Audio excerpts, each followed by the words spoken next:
A few weeks ago, right here on SYM TV, we watched the Formula I F1 World Championship Series qualifying right here at Road America.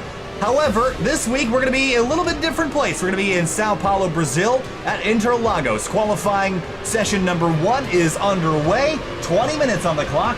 We're going to take the top 15 of these drivers and bring them into Q2 here, Finney, and take me through qualifying from Road America and how wild that was and what are we going to see different today. Yeah, I mean, it's going to be really entertaining. Those guys put on a fantastic qualifying session at Road America. Unfortunately, we missed Q1 there. So we missed out on seeing the majority of the field getting a chance to put down times. We only saw the top 15 in Q2 and the top 10 in Q3, but still it's entertaining nonetheless. Now we're going to see pretty much everyone on the grid. They're going to have their chance to try to get themselves next into Q2. And it's going to be kind of hard because look how many cars there are on the track. And this is kind of a blessing and a curse for some of these drivers. You might be able to get a slipstream off the car ahead of you, but it's going to result in a lot of dirty yellow deer within the middle section of the track. It's really busy out there. Rush hour traffic in Sao Paulo is 18 minutes on the board, and Ben Fuller in the number 55, he was the winner at Road America, and maybe not the fastest driver there. Overcame some issues from some other teams, but after coming off a win at one of his, I guess you could say, home tracks in the United States, this is going to be a little bit out of his comfort zone compared to a lot of the drivers. Oh, you see Fuller go for a loop right there, and he's going to lose it. But again, a lot of Brazilian drivers in this field that are going to feel right at home, and Ben Fuller going to have to overcome that somehow if he wants to take the win here this afternoon. Absolutely, they're going to be eyeing out to get the win, if not a really solid point save. So may see them either be a little bit more aggressive than some of the other guys here, because again, it's really fulfilling as a driver to win in your home country. It's a lot of pride that comes with that. But look at the traffic that Fuller's dealing with here as he comes across the line. Down into the first corner, real tight there with one of the TNT racing cars, and throttle back up. Lap time's already on the board. And Danilo Sanfilippo, let's go talk about this team here, Finian, because at Road America, these guys, the Sanfilippo guys, were the best in the field, but they didn't win the race. Why? Yeah, just not the consistency for both of them, making very big mistakes, taking both cars out of contention for the win at least. That allowed Ben Fuller to pretty much run away with it. It was looking to be a solid 3-horse race between them, but it just wasn't there. The consistency, that being. So they're currently situated third. The constructors, again, with the pace that both cars are showing out of this stable, we expect to see them take the championship lead here as you see one of them going flying off the track. There's Danilo there. Jason Siemens in the 15. He had a lot of trouble at Road America, had a lot of single self spins. Now, that was a low downforce track. Do you think a high downforce place will help a guy like Jason Siemens because he'll have more to lean on?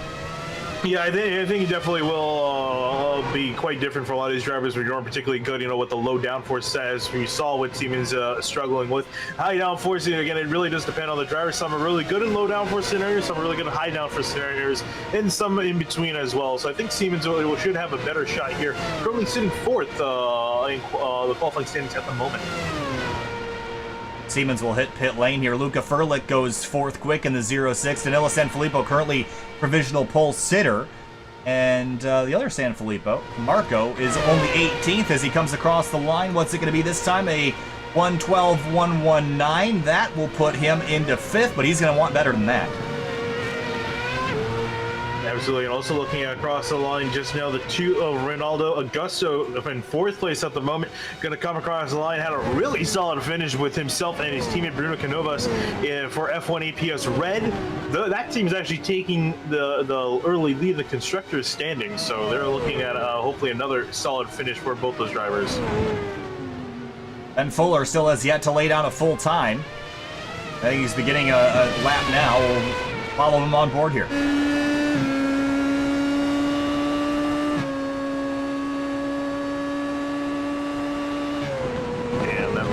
Down to turn 4, very tricky indeed. You see a car spun off. Yeah, it might have been Siemens or not one of the F1 APS silver cars. Such a fast section through here, 135 miles an hour.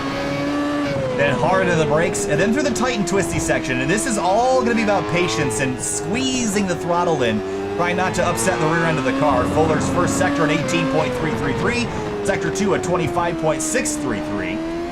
And now the final sector is where you're going to make up all your time here. Yeah, this is the high downforce corner right here. It's catch a lot of guys off guard, especially considering you're going to head down there full throttle. If you're in behind some dirty here, that can really easily send you off the track, and I wouldn't be surprised if you see a few spins down there, kind of like what we saw in the F3 race. All right, he's got to beat a 1:11.258 across the line. What's he going to run? It'll be a 1:11.971. That's all going to be good enough for about 5th spot, so I imagine he's going to go again for another lap here. Yeah, we'll see. Again, it's a different mindset for a lot of these drivers. You don't really need to push too hard in this session. For them, it's just a matter of getting inside that top 15 and making sure ahead of the gap, because we've seen in a lot of cases in real life F1 where drivers think they're good, they set out of time, they don't go back out on the track to try to defend it, and then they get pushed out in the last remaining minutes of the session. So I think a lot of the guys, especially around that bubble, they don't want to fall eye to that. The lap time deleted for Ben Fuller for exceeding track limits on the previous lap, so that will discount the effort that he had the previous time around. Yeah, that's the tough thing too, because there's quite a bit of runoffs in some of these corners. It's very tempting as a driver to just go off there, which you can definitely do in the race session, but in qualifying you need a nice clean lap, and that's easier said than done. A little bit slower sector 1 that time through. See if he can improve on this final sector. He's got to basically make up. I'd say to be safe, you have to be probably sub 1:12 for sure. So Ben Fuller probably is safe as it stands if he just copied his lap time from the previous lap. This time it'll be a 1:12.1. I don't know if he'll be safe there, Finder. With 12.5 minutes to go, only 8th best, he's probably going to have to go again. Yeah, and trying to look here at what the time for 15th is. Again, top 15 is are going to be the drivers that make it on a Q2. Charlie Bass actually now just went to the 111 car in 15, now with a 112.7. And this is the new driver, I should mention. Sorry to cut you off there, Finn. This is Rogerio Galhiego is a new driver this week for this team, and his best time of 112.792. He's currently on the bubble. And look, hey, how about another Brazilian home race for him? And if he could get himself into Q2, what a way that would be to start his afternoon. Yeah, by my count, we have 11 Brazilian drivers. That's pretty much almost half the field, if not definitely a third of them. Corey Whiting coming on through. This time will be his next effort, a 112.224. It is an improvement. We'll put him into Q2 as it stands, a 112.224, good enough for 11th right now. Yeah, that is, again, it's kind of one of those times, it's kind of close to being there, but again, he's also pretty close position-wise. He's currently 12th, but he's ahead by 0.5 of a second. You have to think as a driver, I mean, obviously you're going to try to keep running laps as many as you can, but you never truly know, especially if you're really close to that bubble, if you're actually safe or not. Thomas Ziegler comes on through, and he's currently 15th on the bubble, and this will be, well, that'll 112.151, good enough to put him in 9th, so he will jump himself up. Severson Oliveira in the 30 car. He is the next man on the bubble. Another Brazilian. He had a pretty good round at Road America, if I recall correctly. Well, he had pace there, but if I'm not mistaken, he also wrecked, I think, early on in that car. He had a lot of pace in the machine, but just wasn't able to get a solid finish. So we'll see here. He's going to be, again, on the bubble of getting into Q2, just barely in 15th. Charlie Bass in the 94. I don't think this is a flyer here, so that TNT Racing car will go around again for another lap here. About halfway through Q1, then we'll head into Q2. We'll narrow it down to the top 10. We'll go from there. Hey, these guys really, again, the qualifying's been extremely exciting to watch to see who's getting in, who's barely getting out. It always seems to happen at the last second, too. Whoa, Mata up the inside of the 96, going to shove out wide. Charlie Bass in the TNT Racing car, and I'm not sure that was appreciated. Bass is going to do it right back. Whoa. Big swipe into turn 5. I don't think that was appreciated there, but Mata is on a flyer right now at 18.4 first sector. Yeah. He's going to have to pick up a little bit if he wants to really improve any lap. Yeah, that's the tough thing, too, considering the track is really crowded pretty much almost constantly around here. We got 28 guys in the session, and all of them trying to put down a time to make sure that they're good. So it's pretty tough to try to find some clean air, and unfortunately got the car involved and pretty much looked like those guys are racing the way they were going at each other. Yeah, I'm not sure. I think Charlie Bass will remember that if they both make it into Q2, I'm sure he'll return the favor. But Mata comes across the line. He's got to beat a 111.725. He will not even be close to it, so he's going to come and hit pit lane. And Charlie Bass, I imagine his lap was ruined as well. He needed to improve on a 112.8. He will not do that. And he's going to get way loose down into turn number 1 and probably end up killing this lap too. Yes, Severson Oliveira right in behind him. Whoa, going to look around the outside and give it to Sol. Almost getting into him, and then this is a really tough part. Looks like you get some nice traffic management there as a Bass Oliveira on by.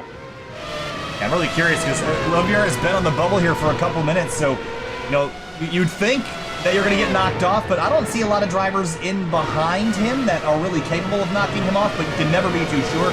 I'd like to be 10th or better if I want to feel comfortable where I am. It really is tough because you gotta, you know, you can't just assume that everyone behind you is just slower. They might have made a mistake and cost them a few tenths of a second. That might be, if they can get a solid lap in, that might be all it is to bump you off. So you gotta keep running. If you're pretty much out of 10, I think you definitely need to make sure you're on the track putting it on a time, unless you got a really good time in. The Danilo Sanfilippo in the 27 car is currently provisional pole sitter for Q1. A 1:11.258 is the best time of the day. Severson Oliveira is going to come on through. Will it be an improvement on a 1:12.474? It's a 1:12.883, so he's going to have to go around again. I think that was including his outlap, was it not? No, that couldn't be. I don't think so, no.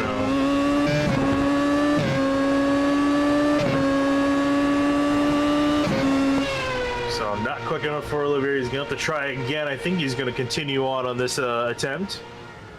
And you know what I'm noticing is it is pretty much a rainbow in the top 10 right now in Q1. The only team that has both cars in the top 10 is the Sanfilippos right now. The Danilo in first and Marco back in sixth. They're the only team that has both cars inside the top 10. Yeah, it's very satisfying to look at. I don't think that's how the race is going to look, no. But it does look very pretty on the ticker. And Ben Fuller only fifth best, and I think we talked to him last week, and I don't think he expected this to be his best round of the season, certainly, and I think he walked out of Road America a little bit surprised that he won that race. But I think today might be even more surprising considering how much he's up against. Thiago Careca, another new driver in the field.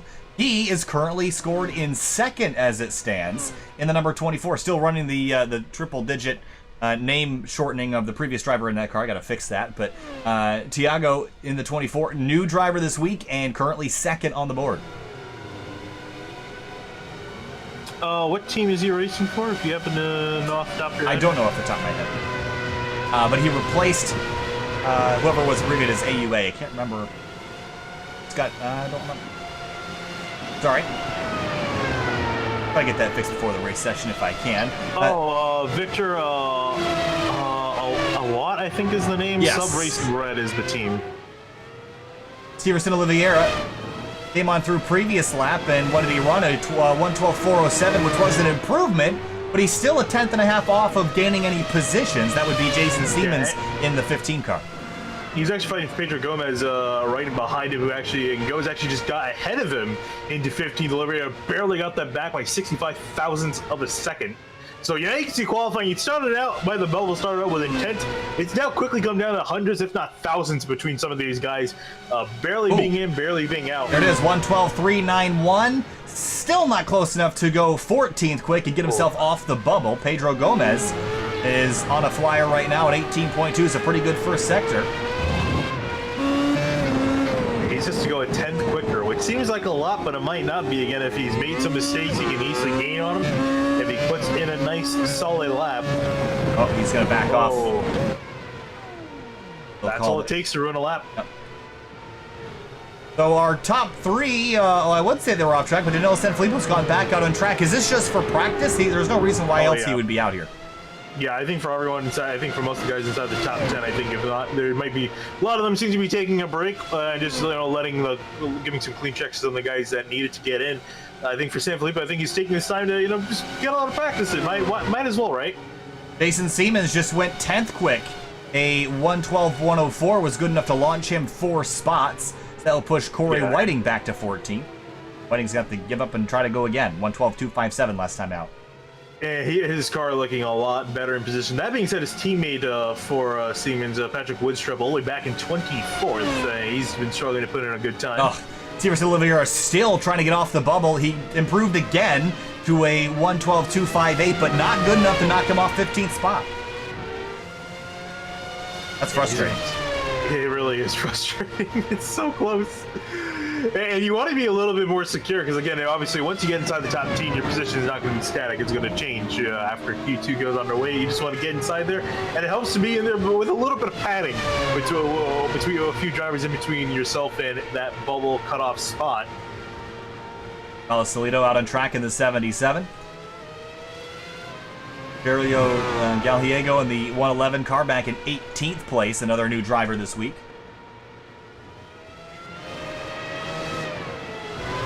Oliveira going to be able to improve. 18.4 isn't the greatest sector. He's going to bail out on that lap. Running out of time. You're going to have to start getting on a flying lap here. And he better hope he will, because Pedro Gomez just started a flying lap. We'll ride on board. And it seems to be the pace in this car. He's so close to getting in. He just needs to get a good sector in.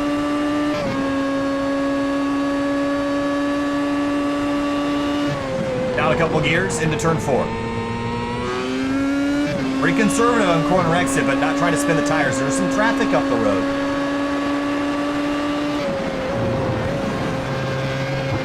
Kept it a little bit too tight there, kind of bounced the car up over the top of the curb.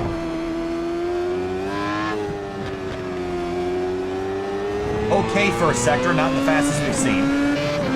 Some traffic up ahead. Not sure if he's gonna get to them. It looks like he should be okay, but you gotta imagine how much is that affecting dirty air. It's kind of amazing how far back the dirty air goes. For a lot of people, will be kind of surprised at how far that effect occurs. But so far, it doesn't look to be affecting Gomez. Here he comes flying back onto the front straightaway here. Now is this gonna be full throttle? We'll see. Where is he gonna end up? Is this enough to put him into Q2? He's got to beat a 112.258 as he comes across the line. Will it be enough? It's not going to be a 112.546. He's gonna get another lap. Or several if he wants. Yeah, it's really, if he stays on the track, he's got, and nope, he's got the tire. Get back in the car and quickly get back out there. Yeah, you better try. Steverson Oliveira is out on track, and I think this is, if this is an honest qualifying lap, it's not a great first sector, a mistake for sure. So he's going to have to hope that he can improve if he wants to hang on to this spot, because a couple more drivers are on flying laps. Charlie Bass as well in the 94. He is beginning a run here.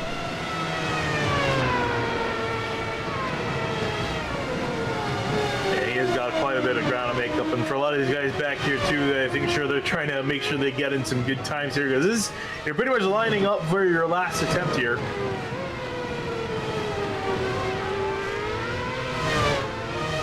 Owen Jolivet in the 39 car sits 10th right now. Jason Siemens in 11th, and taking a look, kind of extrapolating towards Q2, I just wonder, Siemens will be able to get up in there. Steverson Oliveira across the line, starting a lap. Here's the thing with Siemens, he actually left a few minutes back from the session, so needless to say, he felt pretty confident getting into Q2. Well, if you're 11th, I think you're in an okay spot. If you're 13th or 14th, like Batista or Corey Whiting, I would be a little bit nervous. Oliveira's first sector in 18.4, not an incredible lap. Pedro Gomez looks like he's bailed and given up, but he will be 16th at best. But there's a lot of cars still on track. Carlos Coutin in the 22 across the line for him. Will it be an improvement? No, a 118, I believe that was that time. So, starting a lap.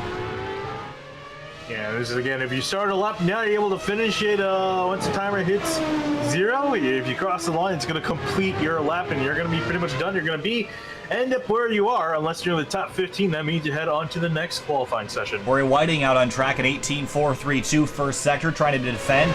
He's in okay shape as long as no one gets any funny ideas about going any quicker. That's kind of the thing he's going to be hoping and resting his laurels on, that no one does indeed go quicker here if he doesn't put in a decent enough time. Steverson Oliveira jumps up to 14th. Corey Whiting on the bubble. And Whiting actually, across the line. Will he improve? A 112.230. It is not an improvement. He will stay on the bubble.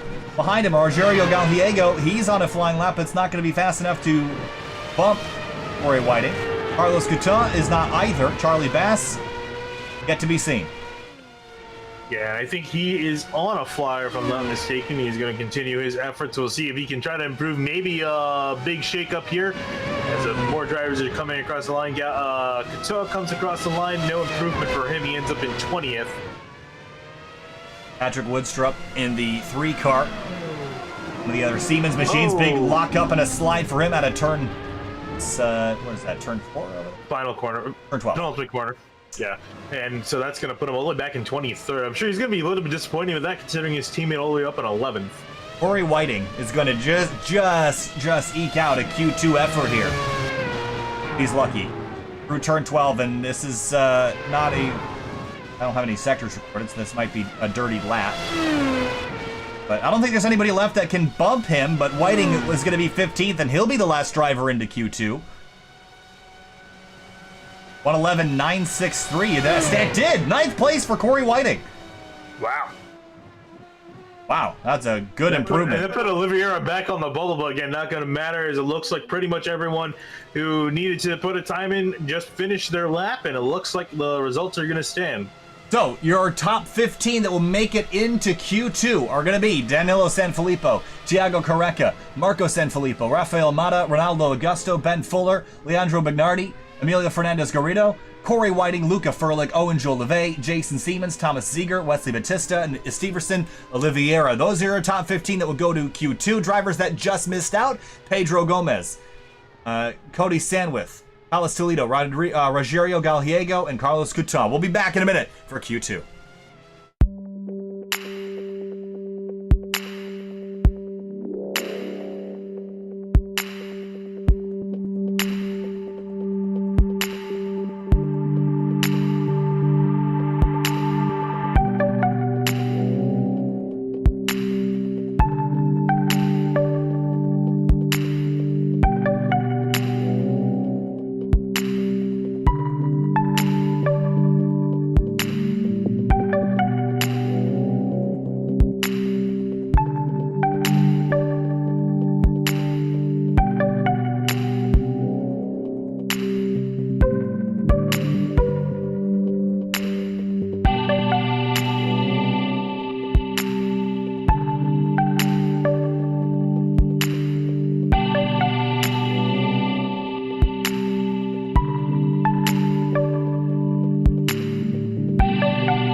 Qualifying session number 2 for the Formula I F1 World Championship Brazilian Grand Prix. Q2 beginning now, 15 minutes on the board. We're going to take the top 10 and put them into Q3 as the field rolls out.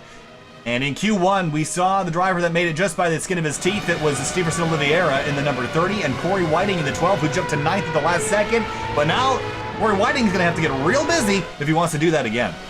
Yeah, and showed some actually some really solid pace that he didn't show earlier in the session, putting himself really high, fairly high up the order. So based on that, we would expect him to get to Q3. But again, we weren't really sure, you know, for a lot of drivers, I'm sure in the top 10 in Q1, they didn't really show their true pace. I mean, you really just need a solid time to get yourself into the next session, and you don't need to force the issue. So now we're really going to see some of these guys, their true pace here, trying to get inside the top 10 is going to be a lot more competitive. Ronaldo Augusto in the number 2 out of Brazil, home race for him, as it is for so many here today. Thiago Careca in the number 14. His name has been corrected on the timing and scoring in the nick of time. We get lined up for Q2. So the track is going to be a little bit less busy out here, which is going to be a very good thing for the drivers, Finney, because you're going to get more open racetrack. And again, I don't think the slipstream is going to help you as much as it did at Road America. It's probably going to hurt you more than it would help you anywhere around here. And we're gonna have to see again. These guys, for the most part, seem to be finding some good pockets of air to work with, which should be enough considering there's only 15 guys at Interlagos. Should be enough space on the track to get spread out compared to the last session, and guys to really have no real excuse, I think, to put in a solid time.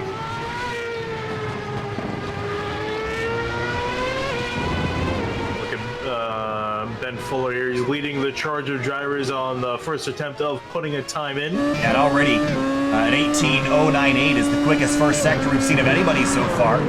25.3, also a very quick second sector as he climbs the hill out of turn number 12 to come back across. And we'll see what's the benchmark for Q2. Probably going to be sub 111 by the end of the qualifying session. And 111.020 for Ben Fuller on his first lap. That's what we're going to see, probably sub 110 by the time we're done with this. Danilo Sanfilippo, he comes across the line. Not a particularly good time, a 112.2 for Danilo. Fuller has provisional pole by 0.2 seconds. Wesley Batista goes through a 112.305. Ronaldo Augusto, 112.160. He's 1.1 seconds off of Ben Fuller. That just goes to show you how fast Fuller's first lap was.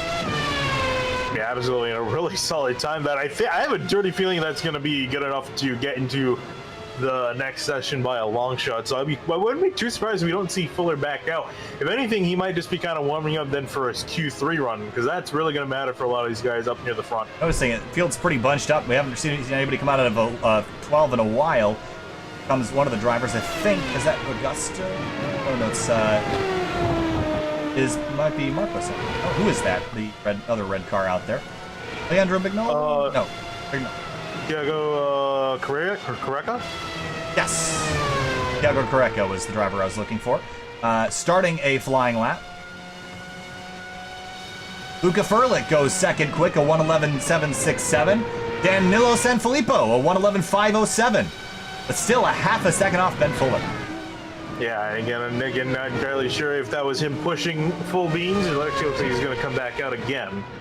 To try to put another time down. Jason Seam is going to come flying onto the front straight. We'll see where he ends up. That car looking pretty solid in comparison to where he was running at Road America. Across the line for him, that's a very slow time. Yeah, 406 probably ain't going to cut it.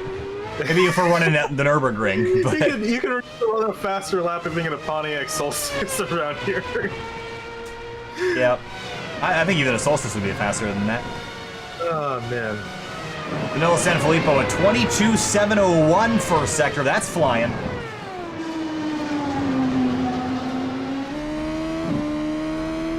Run a little bit wide, trying to late apex this and get a straight shot up the hill. Like he's backed off now. I think maybe just kind of lining up, getting ready for actual flying lap in. Owen Jolivet in the 39 car. This is not yet a flying lap, so we'll check back in. Thiago Careca is on a flyer. This is a 23.301 first sector, a little bit slow middle sector. Leandro Bignardi. Is it 18.4 first sector? Is that... Yeah, that's around on pace where we saw some of the guys in the last session. Kind of around between 10th and 15th, which again is not going to be quite fast enough. We'll see here if it is, if the rest of the lap was good enough to give him a solid time. Yeah, you got to beat a 113.0 right now to be into Q3. As he comes underneath the gantry across the line, a 112.2. That will easily put him into 9th. Severson Oliveira goes a 1:12.39. That will put him on the bubble down for Q2. Thomas Ziegler in the 79 car from the TNT Racing machine. Not yet on a lap.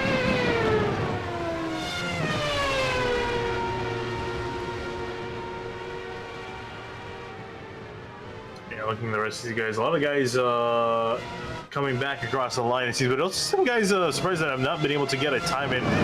Carlos Catola, he actually is he's actually joining the session, so he's not been able to put a time in yet. I don't think he didn't make it into Q2. Oh, is he one of them that didn't? Yeah, he definitely didn't make it. We've got all 15 drivers out here. There's 3 that have not yet laid down times. Oh, yes, you're right. So Danilo Sanfilippo, the quickest driver between himself and Marco by 0.2 of a second. Thomas Ziegler, see if he is going to start a lap here, and certainly has in the TNT Racing car down the hill. Andrew Magnardi was 10th. Severson Oliveira goes better, 1:12.189. And Corey Whiting, and no, Owen Jolivet continues to drop down. Q2, Owen Jolivet on the bubble now. Wesley Batista, only 1 spot better. Yeah, you see now Batista rolling out of the pits and onto the track, gonna warm up for his flying lap. Bit of a bobble there at the exit of pit lane. Wonder where Severson Oliveira is. Back out on the racetrack here. We'll see if he can improve. He will not. Corey Whiting, outside looking in. He needs to improve if he wants to get into Q3. Gonna get a draft off the car leaving pit lane, maybe? And I don't want to risk it there. You see McNarty's going to back off, be a gentleman driver, and going to let Whiting on through. Gentleman driver, isn't that for GT3? Indeed it is. Up ahead, it looks like Sanfilippo is taking first place away from Ben Fuller. He's gone quicker in the first sub 1:11 time we've seen this session. Yep, that's a 1:10.998 for Danilo Sanfilippo. That is blazingly fast. Thiago Careca goes 3rd quick, and it would have split the Sanfilippos. That was a 1:11.555. So he is currently in 3rd, and he's going to go back out on the racetrack with 6.5 minutes to go. Severson Oliveira in the pit box. Corey Whiting still working his way around. And we'll see, he has to improve and beat a 1:12.134 if he wants to get into Q3. And as he comes across the line, it's going to be 1:12.3. Not good enough. It's going to be way still out, so he's still got some time to work with, but not a whole lot here. Time starting to run out here, Batista around in turn 4, and that was on his flyer laps. He's going to try again. Yeah, just got in there a little bit hot. Here's another look at it. Got the car a little bit upset and stepped around, and I think we're going to see a lot of that today. Road America, very point and shoot. You're not leaning on the rear wing a whole lot, but here today, you're going to be leaning on all that downforce, and if it's not there for you, you're going to feel it. And that's the tricky thing too. We see in the F3 race a lot of the guys running low downforce configurations and helping on the straights, but really hurting them in the corners. And so a lot of self spins out of that race. So we'll see if that's going to be similar here. I imagine these guys are going to want more downforce, considering how much pace an F1 car has. You're going to need that rear downforce, otherwise your car is going to perform very poorly, I think, on the long run. So we'll see how these guys have their cars set up for that. You see Whiting now spinning out of the penultimate corner. Yeah, just got on throttle too early. He'll get spun back around and bail out on that lap. So Whiting is on the outside looking in. Owen Jolivet is on the bubble, going back out to defend.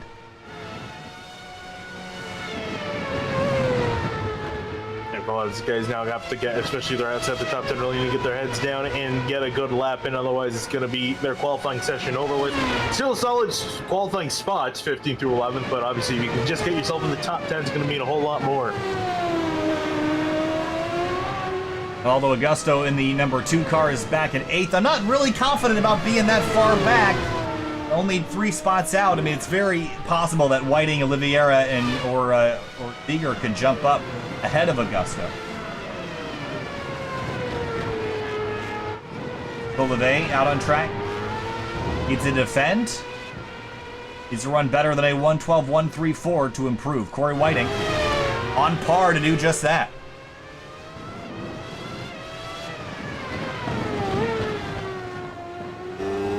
Whiting has just been fighting for the last little scrap of speed, even in Q1, and he jumped up into 9th. We know Whiting's got the pace to get up there. Question is everyone else going to improve their pace to be one spot better than Whiting?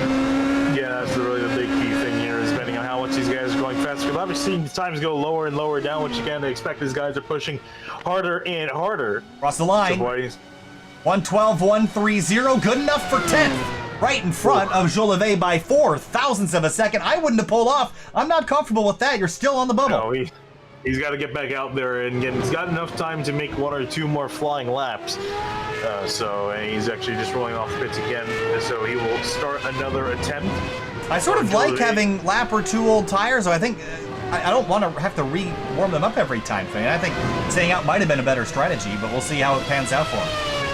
Yeah, we're seeing. I've kind of noticed some drivers deciding, they typically, run one flying lap, and then coming on in, and then some guys staying out there for two flying laps because, like you were saying, you already got the heat in them.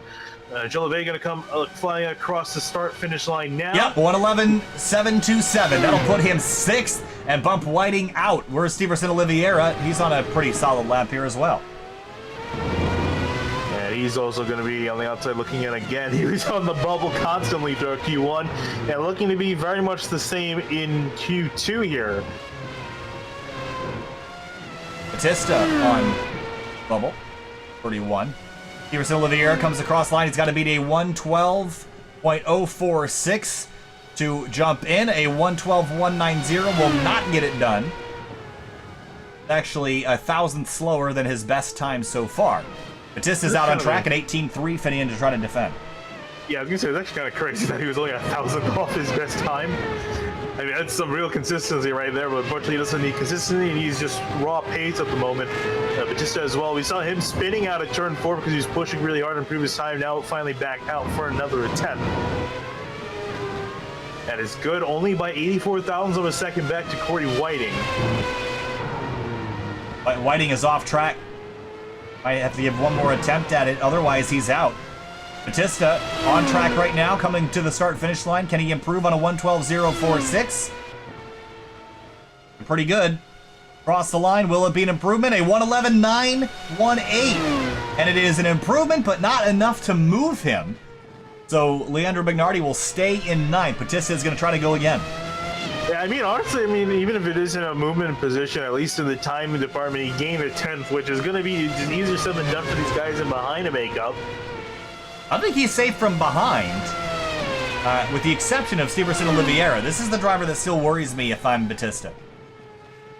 Steverson Oliveira just came across the line, 112.4 for him. Not a good enough time, and he's been on a 3-lap run, believe it or not. Let's see what his Sector 1 time is here. Will he be competitive? An 18.4 isn't a bad first sector. Yeah, it isn't a bad first sector, but I don't know that's going to be good enough to get into the top 10. We'll have to see how the rest of the lap goes for him. And this is essentially going to be his final attempt, I would imagine. I can't imagine he's going to make him do a 5-lap run for fastest lap. I think if he misses this, he'll probably bail out. Batista has pulled it in, so it's just up to Oliveira or Jason Siemens to improve and knock one of them out. 25.5, pretty decent middle sector as well. If he can wrap this lap up, this might be... Oh, he backed off. Yeah, I guess it didn't feel like it was good enough. So Jason Siemens is the last driver out there that could bump Batista out of Q2, or Q3 rather. Yeah, we actually saw this car, if I'm not mistaken, finish Q1 into... Whoa, yeah. Lost a lot of time there. Yeah, the first sector wasn't good enough. That was 3/10 off what we've been seeing the fast drivers go. So I'm not sure Siemens will be able to improve. And the loops. I was going to say he might have had enough time to make it back to the line, but with that's been definitely not. All right, so taking a look, your Q3 drivers on the left-hand side of the screen: Fuller, Sanfilippo, Careca, Mata, Augusto, Bignardi, Jolivet, Furlick, and Batista. We'll see them in just a moment for Q3 here for the Formula I F1 World Championship from Interlagos. Hang with us.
Welcome back to Sao Paulo, Brazil for Formula I F1 World Championship Grand Prix qualifying. It's just about time for Q3 here this afternoon, lining up our final 10 drivers for running here this afternoon, our second round of the season. So Q1 and Q2, pretty calm, cool, and collected. Q3, though, it's going to get really intense as we wait for the pole sitters. Sanfilippo and Fuller have been sort of trading blows so far pace-wise. Finian, do we expect anything different as we enter our final qualifying round? I honestly don't. I think it's really going to be a battle between Ben Fuller, Danilo Sanfilippo, and Marco Sanfilippo. Kind of like what we saw at Road America. Those guys all looking really strong in the pace department, and we're had a pretty strong showing in both qualifying sessions we had so far. But now we're going to officially set the grid here for the top 10 and our pole setter for the Brazilian Grand Prix. Live timing, as always, is available at simtvbroadcasting.com/timing, so you can follow along in real time and watch your favorites. All right, practice for Q3 is over. Time to bring us down to start the session.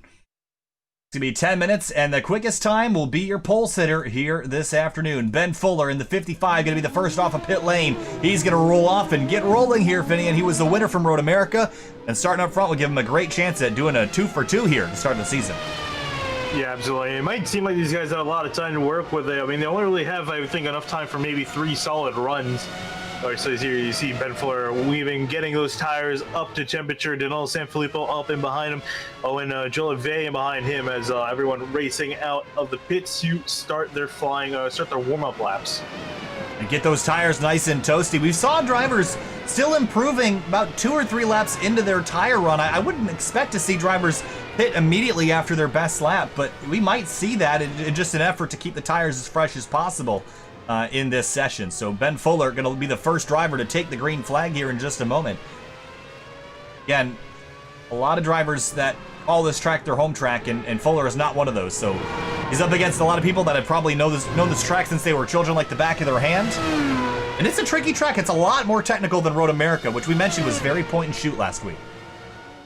Yeah, a whole different mindset, but still we see this more or less similar guys near the front of the field as Fuller starts his lap down into turn 1. Danilo Sanfilippo following him just out of the range of the aerodynamic wash. Owen Jolivet down into turn 1 as well. Gefurlick coming up the hill. He's got a bit of a slipstream off of a driver in front of him. All eyes on Ben Fuller. What can he run? First sector, an 18.0. That is the quickest first sector we've seen by a huge margin. Yeah, we'll see if we can continue the pace throughout the rest of the lap. Already looking really strong for Ben Fuller. Oh, big slide there. Couldn't quite keep that car controlled as he comes through to sector 2. 25.9. That's definitely not going to be good enough for pole today. Oh, I heard car spinning. It's Owen Jolivet. He's going to find himself the barrier. And he's going to have to get back his car reset and get back out there again. You can't waste really any time. You only got 10 minutes to put a solid time down. So Ben Fuller going to be the first one to come across the line at speed. Will he be a sub 110? It will not. Well, it won't even be a sub 112, a 112.038. That's not going to be good enough. Danilo Sanfilippo comes across the line 111.389, but still not the quickest lap that we've seen yet today. Next car across the line. Thiago Careca gonna come across the line. He's gonna go up into second place. 111.698. That will not stand either. Rafael Amada goes a 111.8. That's going to be third quick. Ronaldo Augusto fourth, a 111.911. Luca Ferla gonna come across the line, gonna be in fifth for the 112. Marco Sanfilippo, very poor time, 116.1. I think backed out of that. He's gonna have to make another attempt. Yep, and Ben Fuller at 18.1 that time through sector 2. No time recorded. No, there it is, 25.2. That's a lot better. That will certainly be quickest if he can hang on to the final sector here. Yeah, it's gonna be a very big key thing here. A lot of drivers will be making mistakes down in this section. Accelerating out of turn 12. Will he get back to the line to improve on a 112.038? It'll be... Well, let's see if it'll grab him first spot. He's got to beat a 111.389. It will be a 111.088. Yes, P1 for the 55. Yeah, it's a really solid time. Not entirely sure it's going to stand. Whoa, some contact between himself and Sanfilippo. They both peel off to the side. Sanfilippo actually goes faster. Danilo, that is, 111.2. Marco has not yet come back out to run another lap. Jolivet in the 39, 18.3. It's a respectable first sector, but it's not going to get him pole today. Thiago Correca across the line. Oh, this will be a slow lap here. 1:16.06. Ronaldo Augusto, he's in the barrier.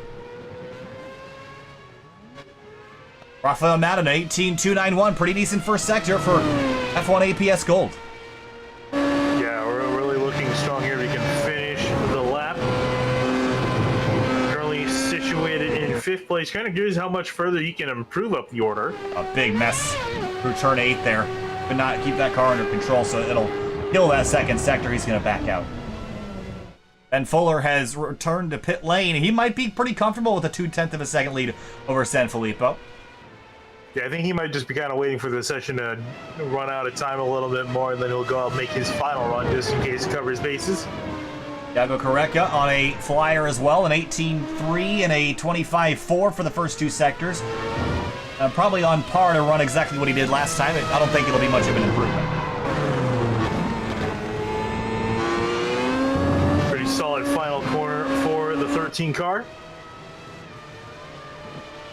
Across the line, he has to beat a 1:11.698 to improve. Be a 1:11.557. That will not be good enough to move him forward, but it will be a best lap for him. And this is really, I think, for him, going to be covering his bases for the very least. Still waiting on Marcus Sanfilippo, who I believe is on a flyer this time by. Currently in turns 4 and 5, I think he might actually went off the track, so that might have invalidated his time. Yeah, an 18.354 will not get him anywhere near Danilo Sanfilippo or Ben Fuller. Owen Jolivet loops it. Luca Furlick coming back across the line. Jolivet is really struggling to put a time down. Still no time on the board for him. He's currently sitting 10th after spinning on both of his flying laps, but Luca Furlick going to come across the line. Wow. It's going to start a lap here. Thiago Correca, 18.1 first sector. That's sailing. Yeah, that's a really good time. If he can keep up the pace, might be able, if not to give him pole, a solid top 3. Or up into second place past Danilo. Final corners for him, a 1 minute at the exit of turn 13. Can he beat a 1:11.0? That would be pole. He needs to beat it. Oh, he's going to back out. The last second. I would have just run to the line just to see what it would be. Yeah, I guess he might have had, a lot of these guys might have the tab screen up. I think they saw the run out final corner was not what he needed. Gonna spend time getting back into the pits, maybe a quick adjustment, and get back out there. No improvement there for Danilo Sanfilippo. He's going to start another lap. Rafael Mata also going to get back on the track in the Team F1 APS Gold car. And still also, again, I was correct on my hunch last time by Marcus Sanfilippo did not put in a clean lap time. He's still sitting with a 1:16.1 back in 9th. Jolivet going to start another lap here with just under 3 minutes to go in Q3.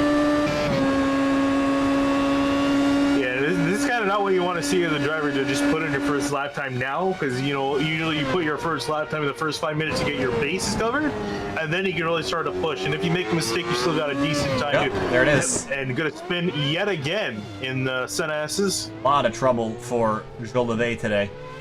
Ben Fuller back out on track.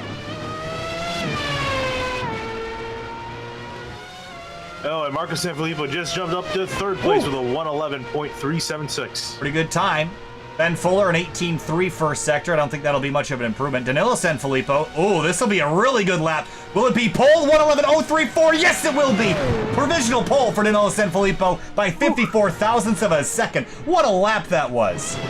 Yeah, let's see now. Can Ben Fuller answer the call? He's only gonna make a hundredth of a second over Sanfilippo. We've seen a time dip below the 1:11s in Q2, and yet to see it in Q3. Can Ben Fuller be the first to do that and take pole away? Not going to be quite good enough. An 18.3 and a 25.2 is slower than Danilo. Final corners for Fuller. And he's going to get one more lap out of this. Maybe 2, but I think one more good lap. Yeah, cross line. Yep. Expect time to be really anything. 1:11.2 to, and I don't think he's going to get another shot unless he resets right now. Which he is not going to do. So Ben Fuller will not be the pole sitter today. Danilo Sanfilippo looks pretty safe. Marco Sanfilippo did not improve, or will not improve this time. Will he do one more flyer, though? To see if he's going to continue on. But still was just looking a lot better than where he was situated about 5 minutes ago up in 3rd place. And still hauling the mail now. Can he run a sub 18-second first sector? 18.306, that's going to be hard to beat. Yeah, it's going to be hard to beat. I think he's looking more on pace to be around 3rd place where he was running. Oh, and Jean Levet still trying to get a lap time on the board. Yeah, he's on a flyer lap this time by, and he's just got to finish it. That's really where he's been struggling. He got close one time, made it to the penultimate corner, and looped it there. This corner right here. 12 up the hill. There we go. Now all he's got to do is make it back to the line. We'll get at least a time in. We'll see if it's quick enough to be further than 10th, which is where he is at the moment. Across the line, a 1:12.631. That's going to be really disappointing for Gilles. About 4/10 off 9th place. Marco Sanfilippo, it looks like he's going to bail out on that lap. A couple more drivers coming on through. Thiago Correca with a pretty solid lap here as he comes across the line. Will it be an improvement? 18.1 and 25.3, a 1:11.498. It will be an improvement, but no. Okay. Yeah. So I'll have to settle for 4th place for him. Ronaldo Augusto, really solid run for him last week in that team at Road America. Scored some solid points in and seated 5th at the moment. Cross the line, 1:11.662. It is an improvement in his time, but not good enough to jump him up farther inside the top 5. So with that, Danilo Sanfilippo with a 1:11.033 is your pole sitter for the Brazilian Grand Prix here this afternoon for Formula I, the F1 World Championship on SYM TV. We'll be back with the start of the race here in just a few moments. It'll be Sanfilippo and Fuller on the front row. Hang tight.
Formula I brings us to every corner of the world, from the plains of Wisconsin to the hills of Australia to the city of Sao Paulo in Brazil.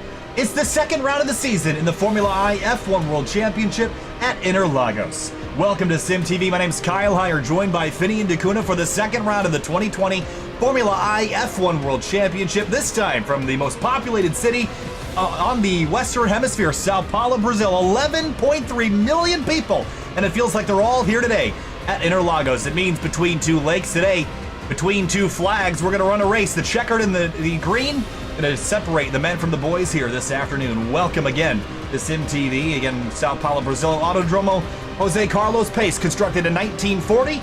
Land that was originally zoned for housing developments, and then it was changed in 1929 to be built into a racetrack. So, time to go racing for our second round of the season, Finney, and this racetrack is a lot different than Road America, where we were 2 weeks ago. A lot more corners, a lot more downforce required to make it around this facility at speed. Yeah, absolutely, and can't wait to get this race underway. These guys, a great qualifying session that we saw just a few minutes ago. Can't wait to see these guys out on track after, and it's going to be, we're talking about it through the F3 race and even through the F1 qualifying session too, how different this track is in comparison to Road America, which is typically, a lot of straights, a lot of point shoot corners, but here, a lot of high downforce corners here at Interlagos and a lot of flowing sections. Chaining them together is going to be extremely key to be fast around here. And the average high speeds at this place, extraordinarily fast, especially in some corners that take you right out to the edge of the walls, especially that final corner. If you get contact there, it's going to hurt. We saw a massive crash in the Senna S in the Formula 3 race earlier today, so there's always a possibility for things to go very wrong very quickly. Going to have over 30 drivers here for our second race of the season. 3 minutes left in the warm-up, and the topic of discussion today is Ben Fuller, the driver that absolutely dominated the tail end of the race at Road America a few weeks ago. Didn't win the pole for this race, but is he still the one to watch this afternoon? Oh, definitely. I mean, remember, it didn't start on pole at Road America either. So it was still able to take the win away. And again, it might not be pole, still going to be starting in second place. So it's nothing to shake your hat at. I mean, he's definitely got some solid baseline machine. And, qualifying is one thing, race pace is another. And the San Felipe drivers just didn't have the consistency. I imagine they've got this sorted out here to score some solid points here at Interlagos. And Danilo Sanfilippo will be your pole sitter in the number 27. Last time out at Road America, he and Marco both had issues. Turn 5 for one, turn 1 for the other. Those were the trouble spots. And for one of them, I can't remember if it was Marco or Danilo that was battling with Ben Fuller for the lead and ended up crashing themselves. Yeah, it might have been Danilo. Down in turn 1, got loose on the grass and crashed out. So keep your cool today. Let's talk about some keys to the race here, Finian. Downforce. This is a very fast racetrack in corner speed. Very different than the point and shoot we saw at Road America. Collision course. We saw a lot of attrition in the F3 race. Keep yourself out of trouble, because to finish first, you must first finish. And don't get tired. Strategy today. You're going to be wearing out those tires quite a bit, and how you pit and when you pit is going to be very important in order to win this race today. Yeah, absolutely. The tires are going to be quite a key thing. I think we saw a lot of the guys in the F3 race struggle with that towards the later part as they were running some lower downforce setups on those cars. But these guys, is going to probably be a mix of strategy between these guys. I'm curious to see, as far as tires are concerned, where one guys are going to pit, when they're going to come down for pressure, because you're going to have to make at least one pit stop for this race. Current conditions right now in Sao Paulo, 75 degrees in the air, 78 on the racetrack, humidity 5%, so a lot lower than it was for the F3 race earlier this afternoon. Wind 2 miles an hour out of the southeast with just a minute left in warm-up. Again, if you want to join us on our live timing page, you can follow along with your favorites in real time. SYMTVBroadcasting.com/timing gets you drivers' names, numbers, positions, their last lap, their best lap, the gap to the next driver, and a whole host of other information that you can access in real time live on our website, SYMTVBroadcasting.com/timing. In just a moment, we're going to bring them down to the starting grid. We'll go through our lineup fairly quickly, and then we'll bring you the Brazilian Grand Prix for Formula I. In a couple weeks, we're going to head to another very different racetrack. In fact, next week we're going to be heading to Suzuka, Japan for the Japanese Grand Prix. Yes, and then we go to Monza. It's actually I think it's 2 weeks until Suzuka, but then it's 1 week after we go to Monza, another week after we go to Catalunya in Barcelona, Spain. So a couple different continents coming up on the schedule. Right now, South America, 2 weeks now, we'll be in Japan, over in Asia, and then we'll be in Europe for the next 2 after that, then back to North America for Long Beach on the 12th of September. Checkered flag for the warm-up. We'll bring it down to the starting grid here in just a moment for the Brazilian Grand Prix. Brought to you by Lazy Rocket, Final Produce, as well as Redenzo Radar. So on the front row tonight, talked about it earlier, Danilo Sanfilippo with his teammate Marco Sanfilippo lined up right behind him. Ben Fuller will line up on the outside of the front row. Thiago Careca, new driver, Brazilian, will start 4th. Ronaldo Augusto in 5th, and Rafael Mata for Team F1 APS Gold. He rolls off in 6th. Luca Ferla going to start in 7th place. Leonardo Bignardi going to start in 8th. Wesley Batista in 9th. Owen Gillivet, not a great qualifying effort for him. Going to line up in 10th. Corey Whiting 11th, and Tom Zeker 12th. Let the rest of the grid scroll on through the screen there. Jason Siemens back in 14th. Talis Toledo in 17th. And Silvio Brazola, I believe he's all by... Oh, he's got his teammate here, Romano Soares in 29th. To round out the rest of the grid. Carl Flemister's got a lot of work to do today as we get lined up for the race here this afternoon. It's the Brazilian Grand Prix for Formula I's F1 World Championship, the 2nd round of the season. And it's time to go racing in Sao Paulo. Danilo Sanfilippo, Ben Fuller, Marco Sanfilippo, Thiago Careca on the front 2 rows. Green flag flies and we're racing in Sao Paulo as the field fans out as they head down towards the Senate S already. Drivers scrambling as they make their way down towards turn number 1. Yeah, already heading through the SS section. Got to be careful here. Oh, we see a cargo flying off the track, missed the corner completely, but let's see the rest of the field gonna make it on through. So far, so good. One driver was off. It was Cody Sandwith down there in the 32 car for the race lead. Here comes Ben Fuller through to the top spot, past Danilo Sanfilippo. He'll take the lead away through turn number 4. And same thing what we saw at Road America. Great start for Fuller. Easily going to take the lead. The Sanfilippo drivers in behind him, trying to take it away 2nd and 3rd. Rest of the field so far clean as they make their way through turns 4 and 5. Fuller leads the Sanfilippos through turn 8 now down the hill as they begin to round out the first lap. There's a little bit of trouble in the back, some stack up. The car off, Rogerio Galhiego. Bit of a stack up there behind Flavio Clavati. Oh, a big wreck in behind. The car completely spun around. Silvio Brazola in the number 7. Rogerio Galhiego's around again. That's big time damage to the 111 car, so he will be out of the Grand Prix on the opening lap. Ben Fuller leads the first lap as he comes across the start-finish line. Danilo Sanfilippo, the pole sitter, back to 2nd place. Marco Sanfilippo 3rd, Thiago Careca 4th, and Ronaldo Augusto in 5th. Our lead is starting to get a little bit spread out here after the opening lap. You see Owen Gillivet trying to fight for a spot with Leandro Bignardi. That of them. Bignardi just got through Jolivet to put him back into 9th. As Ben Fuller already establishing an 8/10 of a second lead. And I was a little bit surprised to see this, given that he was not the pole sitter. I would have thought that Danilo would at least led the first couple laps. Not so. Sanfilippo's got a lot of work to do. Back deeper in the field, Jordan Sinibaldi in the number 14. Teammate to Jolivet. He's got Carlos Couto in front of him in the number 18 car. Couto started in 20th. He's up 2 spots early in the race.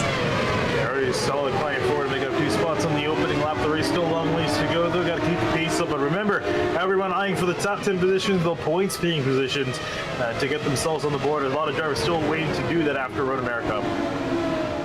Even Grabowski right ahead of this group, but Couto runs a little bit wide. Sinibaldi tries to go the long way around. His teammate Jolivet all the way up in 9th place. There's some work for Jordan to do to get there. Through turn 12, a bit of a slow exit off the corner. Behind him, trouble. There's a couple cars spun around. Pedro Gomez, and I think that's also Charlie Bass in the 94. Yeah, now turn to look back and see, looks like there's some contact here with these drivers. The Bass, got in the back of him, sent him around. Oh, and more contact as well. Is that Don Day? No, it was Patrick. No, it might have been Carl Flemister or Cody Sandwith. Cody Sandwith, I think, was the one that got the damage off that. Meanwhile, for 2nd place, Danilo and Marco Sanfilippo. They were nose to tail for the majority of the first round of the season at Road America, but here with all the aero push, we might see a little bit more team order going on here this week. Yeah, they got to make a decision. You got to make an executive decision as well as which one of these 2 to keep up in front. Try to chase down Ben Fuller because obviously that's the goal as a team. They got to work as a unit to try to get as many points as possible. And if they feel Marco might be the faster guy to put ahead, they might want to swap him out and have him chase down Fuller because Ben started to break away with a 1.5 second lead already. 1.5 seconds for him. Deeper in the field, Wesley Batista and Owen Jolivet. This is for 9th, and Jolivet again going backwards. Corey Whiting in the 22. Missed out on Q3 by a couple tenths of a second. He's battling, or catching the battle for 9th as Batista goes by Jolivet into turn 1. A bit of a bobble in the braking zone, and all the way out to the edge of the grass down the Senna S. Ooh, and Jolivet going to go around the outside heading to Curva del Sol as he got a great run out of the corner. And now you see Charlie, of course, Corey Whiting in the background trying to make it almost 3 wide heading to turn 4. Isn't Charlie Whiting, wasn't he a F1? Yes. Yeah. Yes, that's why I was getting mixed up. Great battle here. Batista leading this 3-car train. And now you see the arrow push massively hurt Jolivet. Corey Whiting tucked in behind. He's got Thomas Ziegler not too far back. Romino Soares has had issues in the 29. So we got pretty much 5 drivers dropping out, still up at 20. I mean, all of them are still running, but top 24 get to have any issues so far. Fairly clean start, all things considered. And not a lot of accidents, just one little rear ending that we saw earlier. Corey Whiting has Ziegler right behind him. Ziegler in the 79 started in 12th. He has gone nowhere, but now sizing up the 11th place Whiting. Yeah, this is again the hard thing to do. This run down the straightaway, also up ahead of them still. Batista and Jolivet going at it. Batista going to defend that spot ahead of Jolivet, who tried to go around the outside into turn 1. Whiting Ziegler also still nose to tail. Woo, all the way out to the edge of the racetrack goes Ziegler. You gotta watch out for that curb on the exit. It can get you in trouble. Here comes Ziegler past Whiting. This would be for 11th, as in front of them, Jolivet and Batista changing spots. Yeah, Jolivet was able to get that spot done and complete up into 9th for him. Ziegler through to 11. Jolivet past Batista. Into the slow section now.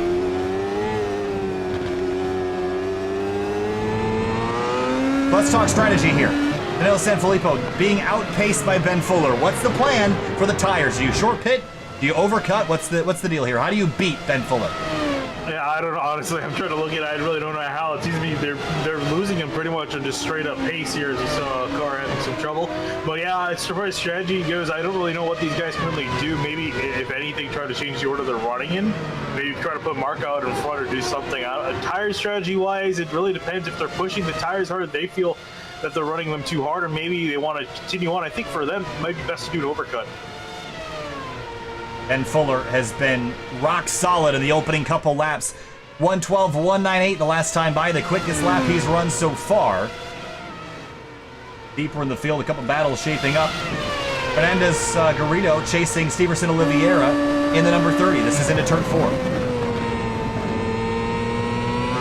Oliveira started up in 13th, is not changing the position, still running there, but Garrido trying to change that in behind.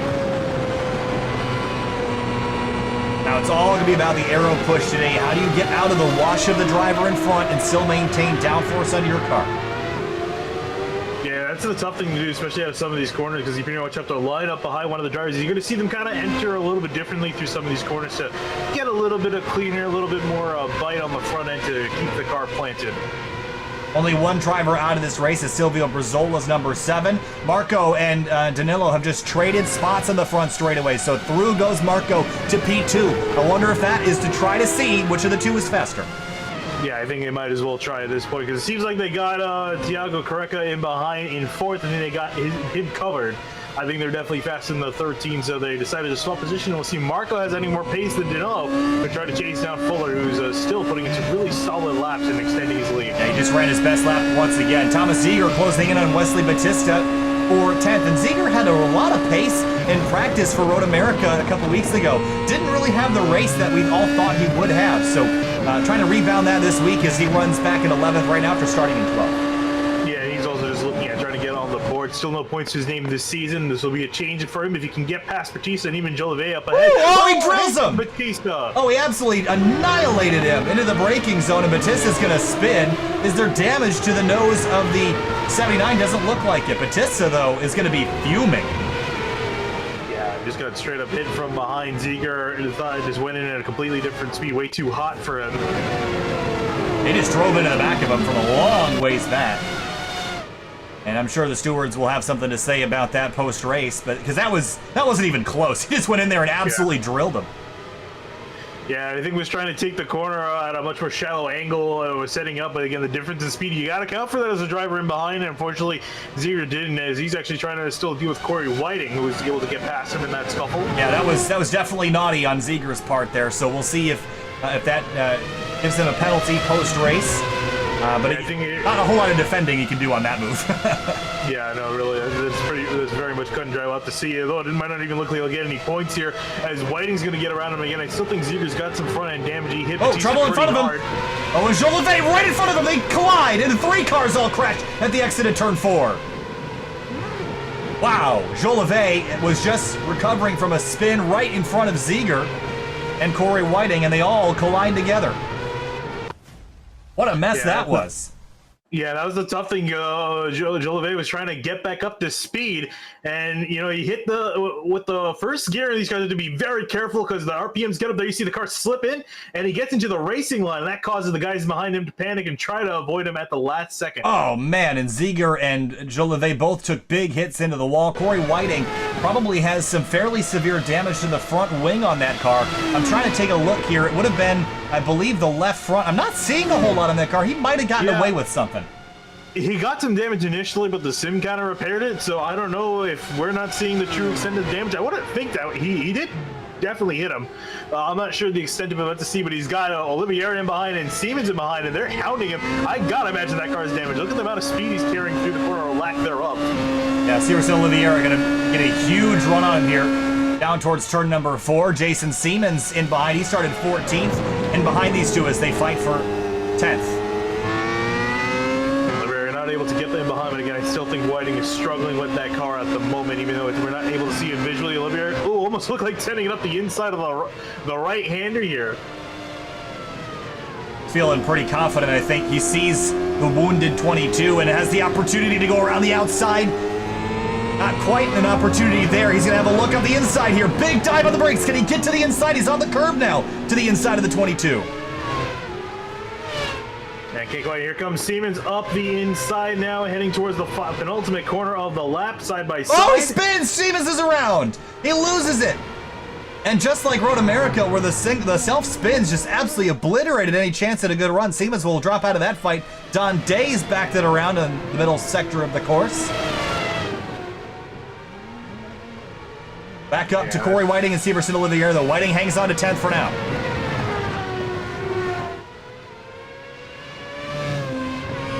To chase him down. Now he can kind of focus. Now he doesn't have to deal with Siemens in behind. He can just focus on Whiting up ahead, who I'm still surprised he's actually been able to hold on to the spot. Patrick Woodstrup moving over for Jordan Sinibaldi, who's going to be the lone driver left carrying the torch for GTSRL Racing after Jolivet's crash earlier. And the situation started back in 28. He's up in at 17th, so really good climb over Sinibaldi. Good looking livery on that car as well. Carlos Toledo and Jason Siemens. Siemens trying to gain a spot back after his loop a lap ago.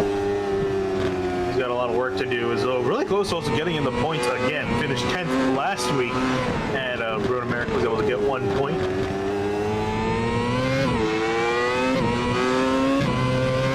About a fourth of the way through this race already. Up at the front, it's still Ben Fuller by 5.2 seconds. He is still running his best laps and improving almost every one. 1:11.939 last lap by, only 7 thousandths off his best, and getting into some lap traffic. And that was his fastest lap of the race. He's going to be holding on to that extra bonus point too for running the fastest lap of the race as well. And by a significant amount, Danello also, he's been running consistently off the pace compared to Marco. So I think that switch definitely helped. That being said, they're still not gaining any time on Ben Fuller, who just seems to be a completely different zip code. They lost a full second last lap. Carlos Toledo and Jason Siemens battling for positions. This is off into turn 4. Toledo runs way out wide, grabs the grass on corner exit. Here comes Siemens. He's gonna have a look around the outside, Mike, try to back off the. Whoa, he's gonna charge very deep, almost goes flying off the track. Somehow wrestles that car back into the pavement. That was close. And that was about as close as you want it to be. Here's a look at what that looked like from up above. Yeah, he tried to get in there, but the door closed and had to back out, and he'll have to try again. But he's definitely faster than Toledo. Yeah, I think he might have a good shot here if he can set up a run out of the penultimate corner they're coming up to here, and then down the straightaway. Use that drive to his advantage. Who gets in the curb zone? Again, it's so interesting looking at the top 10 and seeing the variety of colors. The only teammates that are both inside the top 10 are Marco Sanfilippo and Danilo Sanfilippo for Fratelli Caponi Corse. So, again, I'm just surprised that we haven't seen more teammates running close together. Yeah, and I think there's also a few drivers here that are missing some teammates. I know Ronaldo Augusto, he's missing his teammate Bruno Canovas, who finished really well, finished 4th at Road America. He's not here this week for Interlagos. And that team F1 APS Red Ram really good there and still leading the constructors standing before this race. No, they get together. Siemens and Toledo collide in turn number 6. Siemens and Toledo, a big crash, and that's going to leave Toledo buried in the tire barrier. Wow. Here's a look just off into, and he just gets into the back of him. And we're just going to see a lot of that. We've already seen a bunch of it. Just big misjudgings on the brakes, and it's cost a bunch of drivers position. Wow, he just got in there way hot, Finian. And again, this is something you got to be careful about, is to not go in there too hot and drill someone in the rear end. That's what's been happening so far tonight. Yeah, I mean, you got to consider, too, you might be saying, Siemens is breaking points later, but Siemens still has a driver behind. You have to account for that. And it is a tough thing to do. It's not easy, especially considering how fast these guys go. You can see there's next to no time to react for it, but you have to kind of anticipate the car up ahead being just a little bit slower through some corners. Yeah, and Siemens had charged that corner the lap before and almost done the same thing. So I think lesson learned for Jason Siemens. Carlos Toledo probably day over in the 77 will join Roland Jolivet, Thomas Ziegler, Steven Grabowski, Wesley Batista, and Silvio Brazola as drivers out of the Brazilian Grand Prix. Here's Flavio Clavati. He's got Carlos Coutinho right behind him. This is for 13th. I'm going to peel out and a big dive to the inside into turn 4 will get the spot. Easy pass done. Not done yet. Here comes Clavati back on driver's right up the inside for turn 6. Wow, fantastic drive off the corner for Clavati and can't quite get it done, can't make it stick up. Vietza gonna have to back off. Carl Flemister's not too far behind. Working over these drivers, all battling for 13th place. Flemister for SYM with Don Day. Don Day back in 19th right now.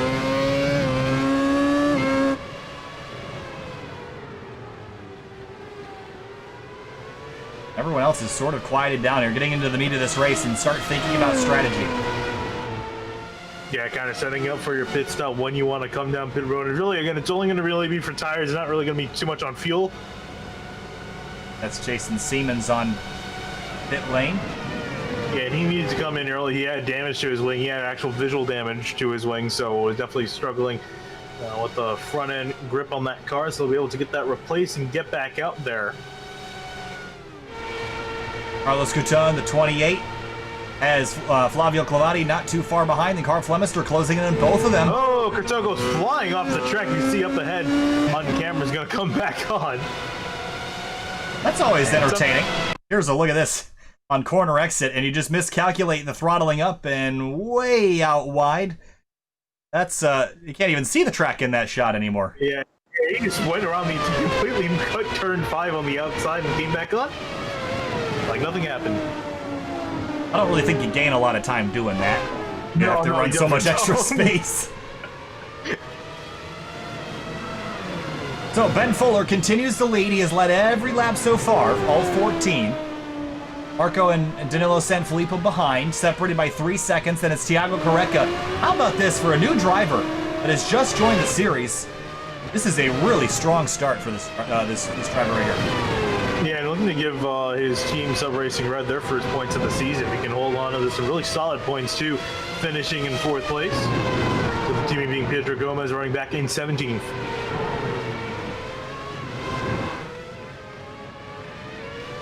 As in the 25, also from Brazil. Flavio Clavati still 9/10 of a second back. Look at Carlos Coutinho again, and I have to wonder if he's discovered that it's quicker out there, because there's no slowdown for running that far out. I'd have to imagine, oh yeah, I have to imagine that he's going to get in trouble for doing this. Yeah, That's interesting. Very clear track limit violations at that point. Yeah, I'm sure they might be, drivers might start getting on the radio. The guys in behind him, Clavati and Flem, especially goes to Carl Flemister, Yeah. who's the admin for this series. He's directly looking at Qatar. This is like driving by a police officer at 200 miles an hour. This is not, I would not recommend this. We're going to keep an eye on Couto because there's not a lot of other battles going on the racetrack. I'm curious to see if he's decided to run wide, because if they didn't address this in the rule book or the driver's meeting, I mean, yeah, it's probably not the coolest thing to do, but it's not technically illegal if they didn't specify it not to be illegal. Yeah. However, I think that it sort of breaks the spirit of the rule, and that's probably more important.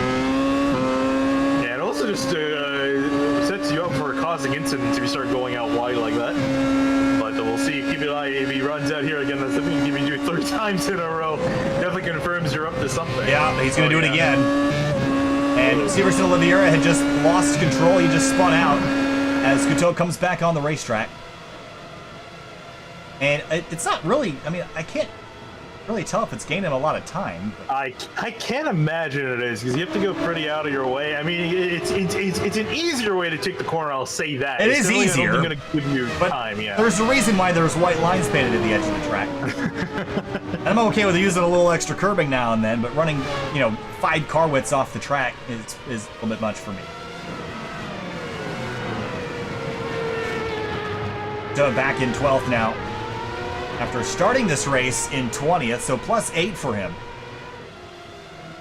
Across the start-finish line, curious about the lap times he's running. His best is a 1:15.4. But interestingly, if you look at his laps that he just ran, into the 1:14s, and they would be his best laps, but they're dirty. So that tells me that he is gaining time doing this. Well, we'll see if he continues to do it or if the admins will do anything. I think we might not see action in the session, as I think the admins are all driving on the track. You might see definitely something happen in post-race. Yeah, again, that's definitely violating the spirit of the rule there, as we got a battle for 4th place as Ronaldo Augusto just gotten by Thiago Careca. Actually, I was surprised to see Careca fall off the pace as much as he did. He had actually a really slow lap last time, through, around a 1:15.25. I think that allowed Augusto to get back up and pass him. So Augusto up in a 4th. Yeah, and Careca might just be burning up the tires again. Open setup series, you're allowed to tweak on these cars. Might have made some adjustments that were quick in the short term, but burned up the tires in the long run. Closing in on the halfway point in this race, though, so maybe Careca can come to pit lane and look for some refuge in a new set of tires on this car. Patrick Woodstrup has Pedro Gomez right in behind him for 16th there, Fania. Yeah, and you can see them now coming onto the straightaway. He's got a big run heading down the front straightaway. Might be able to get the pass done before they even get to the corner. Here he goes out wide.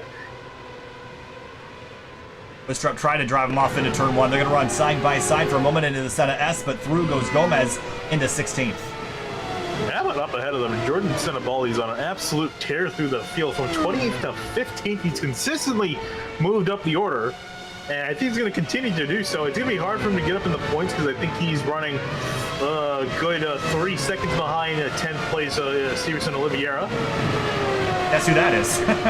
Yeah, I was good.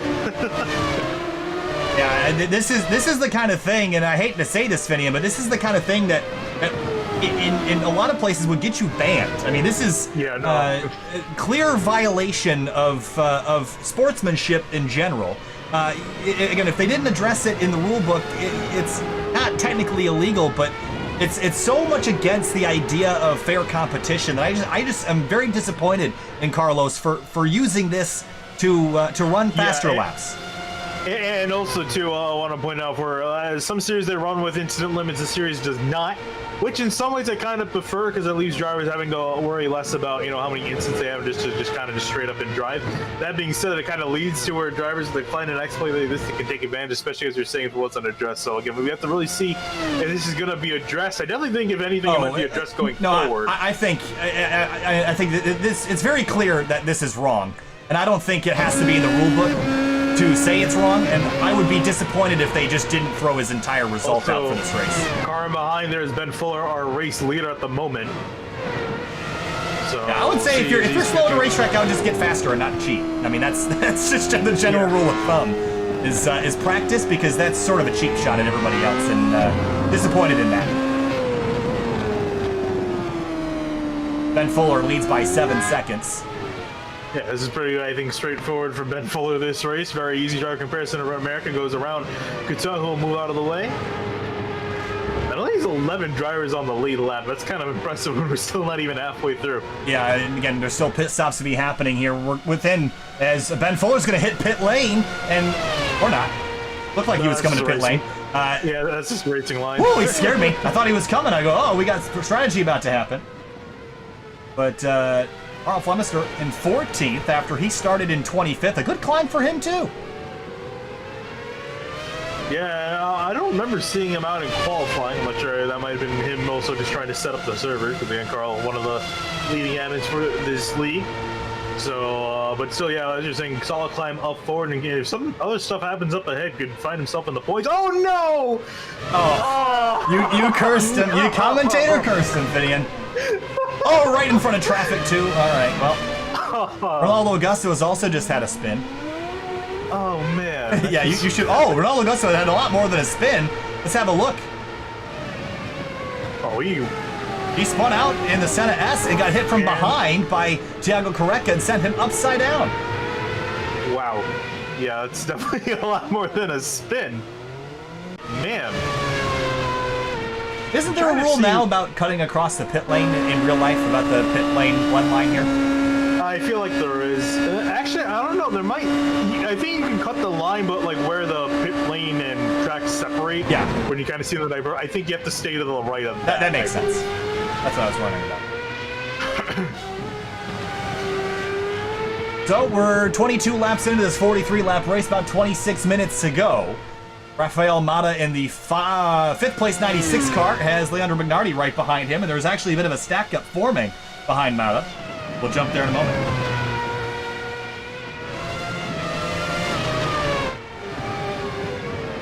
Yeah, this is 5th, 6th, and 7th place, all running in line. And Luca Furlick, driver at the tail of this, started in 7th, has gone nowhere, but has had a very quiet, good day. And sometimes that's all you need. Yeah, it really is. Again, there's also another driver who's looking to finally get on the board as far as points are concerned. Got 2 more spots ahead of him if he's patient and careful enough.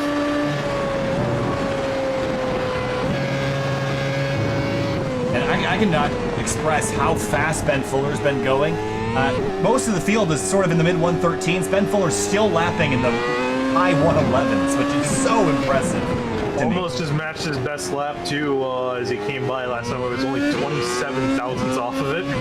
So he's also not only just fast, he's fast and consistent. You just see the slide that Luca Furlick had going into turn 8. That was a big moment and had to grab onto it. Carlos Coutin, well, he's in pit lane. And we'll be back out on track in 16th place.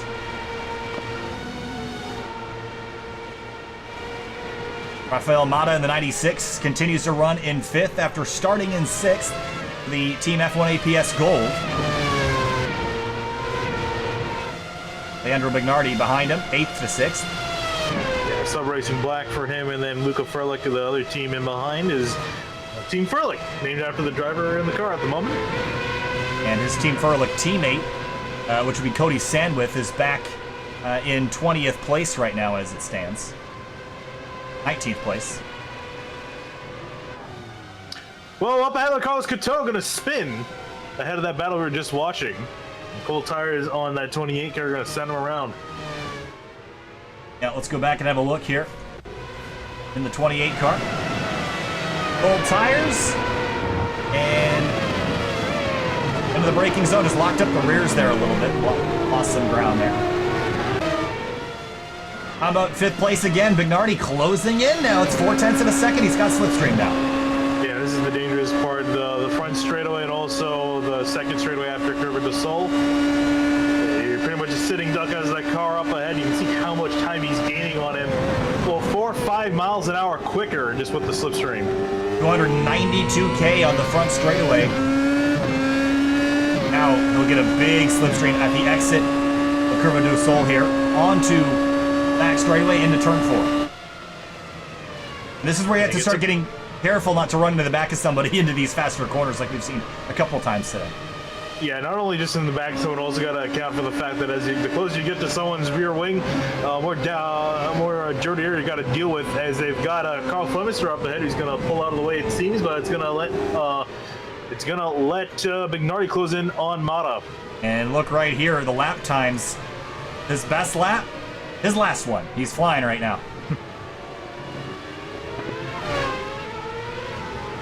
All over Mata here, and then Mata's gonna have to start getting defensive. Oh no, big slide! They collide! And both of them, Bignardi and Mata, crashed in the Brazilian Grand Prix.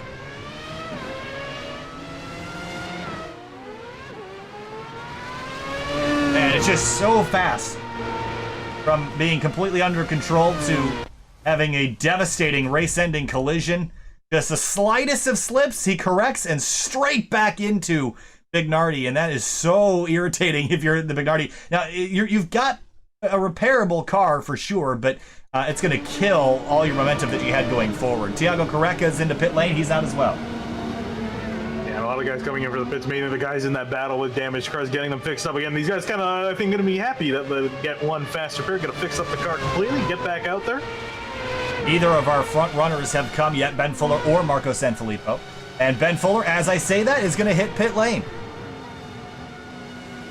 He'll surrender the lead, it seems, to Marco Sanfilippo. Actually, no, Sanfilippo coming in this time by. And we'll see if Danilo will do the same thing or if he'll stay out another lap. He's going to stay out. Flying into pit road, Marco. Danilo Sanfilippo will lead the race. As he comes across down into turn number 1, Ben Fuller is out of pit road. And his pit stop, 22.4 seconds from pit end to pit out. Marco Sanfilippo, 22.9, so lost some time there as well. Luca Furlick is in the pit lane. Yeah, that's not what he needed as Furlick comes in, as you're saying, from 4th place, going to surrender that. Into the box. Danilo Sanfilippo's got a pit here soon. Not a whole lot of strategy you can play.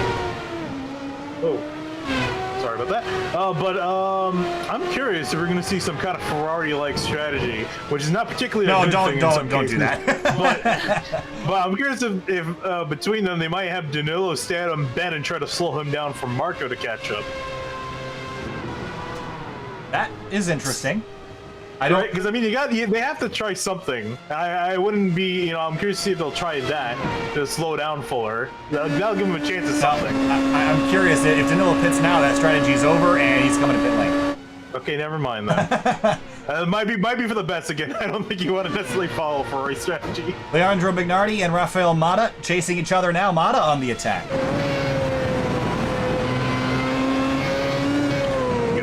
Pretty much where they left off between these two with fully repaired race cars. And rules reversed as well.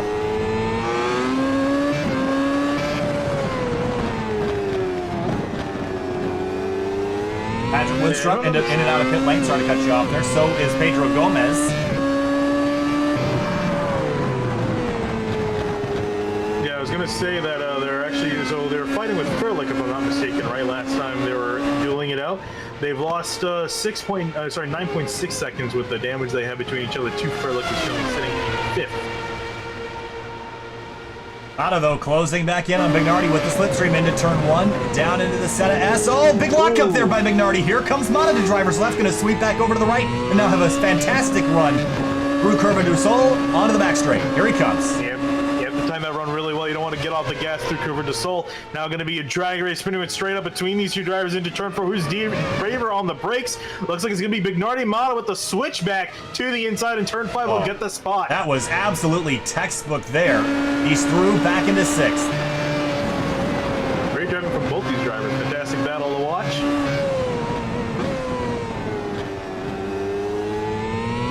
Lap 28 of 43, getting down to the last little bits of this race. Carlos Coutin, he's off again. More trouble for other cars. There's a collision here. A couple of cars involved, seemingly. Oh, he got hit from behind. I think that was, is that Cinnabali that got into him? Yeah. But then he tried to get rolling and got hit.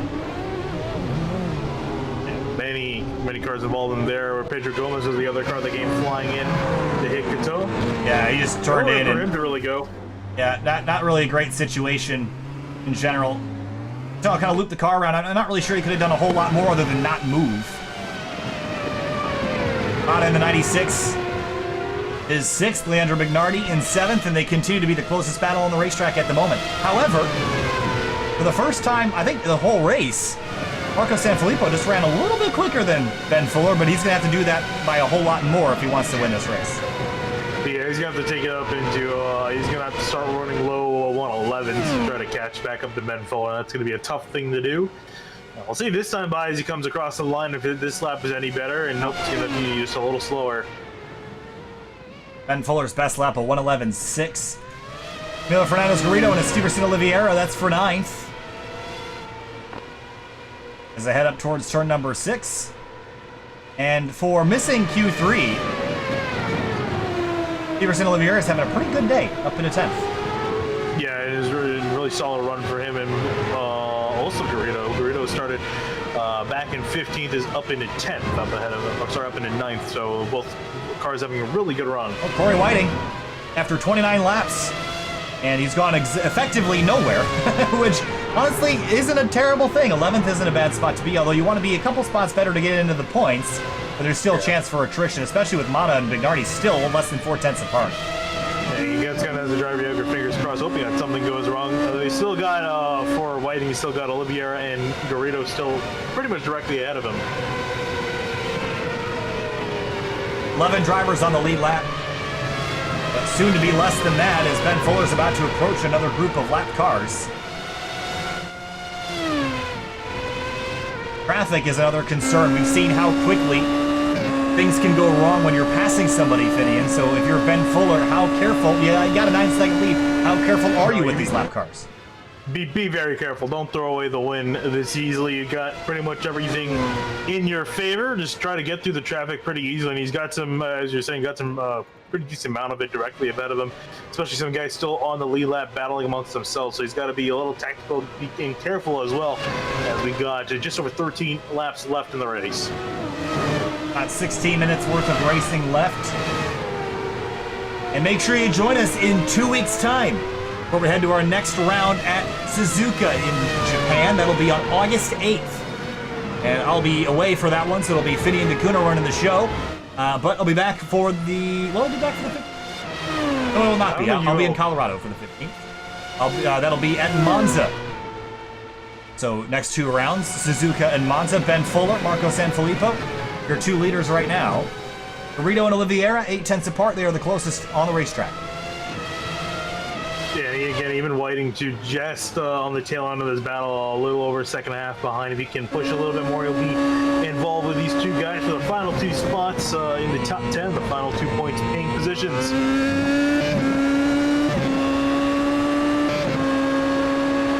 And again, we talked earlier about our keys to the race, collision course. Well, we haven't had a lot of massive accidents, but we have had a bunch of little ones. Pedro Gomez, Carlos Coutin, Talis Toledo, Owen Jolivet, Thomas Seeger, Steven Grabowski, Wesley Batista, and Silvio Brizola all out of this race.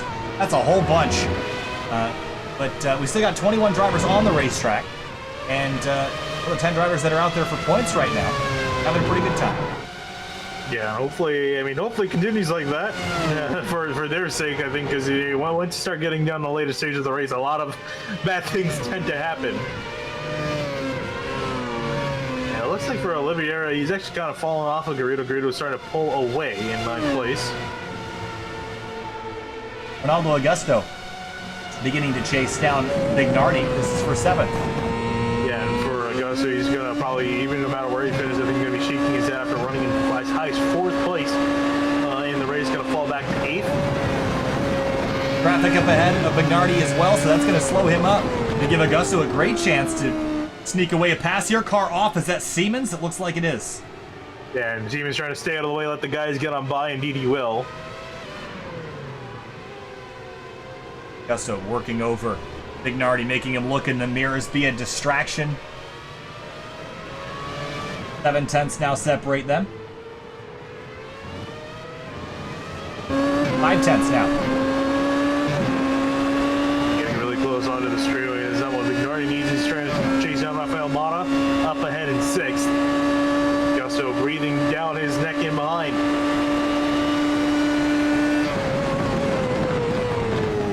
The traffic, I think it's one of the TNT racing cars, if I'm seeing correctly. The car ahead of Vignardi? Vignardi. That's Mata up ahead. Oh, it is Mata. It was actually a three-way fight for 6th. But Vignardi had fallen off of Mata, so I think it's just going to be between Vignardi and Augusto for 7th spot. Flavio Clavati and Cody Samwith are also fighting for 14th. We'll take you there if that gets any closer. This one, though, for 7th, about to be the closest battle on the racetrack. Yeah, Augusto again showing the pace that we saw him up, remember, was as high as 4th, and that was pretty much based off of pace itself, so this should be pretty textbook, but again, gonna be hard to get around, especially in the later stages of the races. No one's gonna want to give up a spot now. All the way out to the edge of the grass and a little bit wide for Augusto. Trying to reel in Vignardi. It's going to be easier, though, because Vignardi's still got some of the aero wash off the back of Mata's car. So it's going to slow him down, though Augusto's fighting the effect of both those cars in front of him. Vignardi's not getting a good run out of the final corner. Was struggling, as we're talking about, with the dirty air in behind and battle for 14th. Flavio Clavati, Cody Sandwith in behind as well for 14th place. Sandwith, one of the Team Furlick cars. Teammate Luca Furlick is 5th. Big dive into turn 1 for Sandwith, but unable to get by Flavio that time through.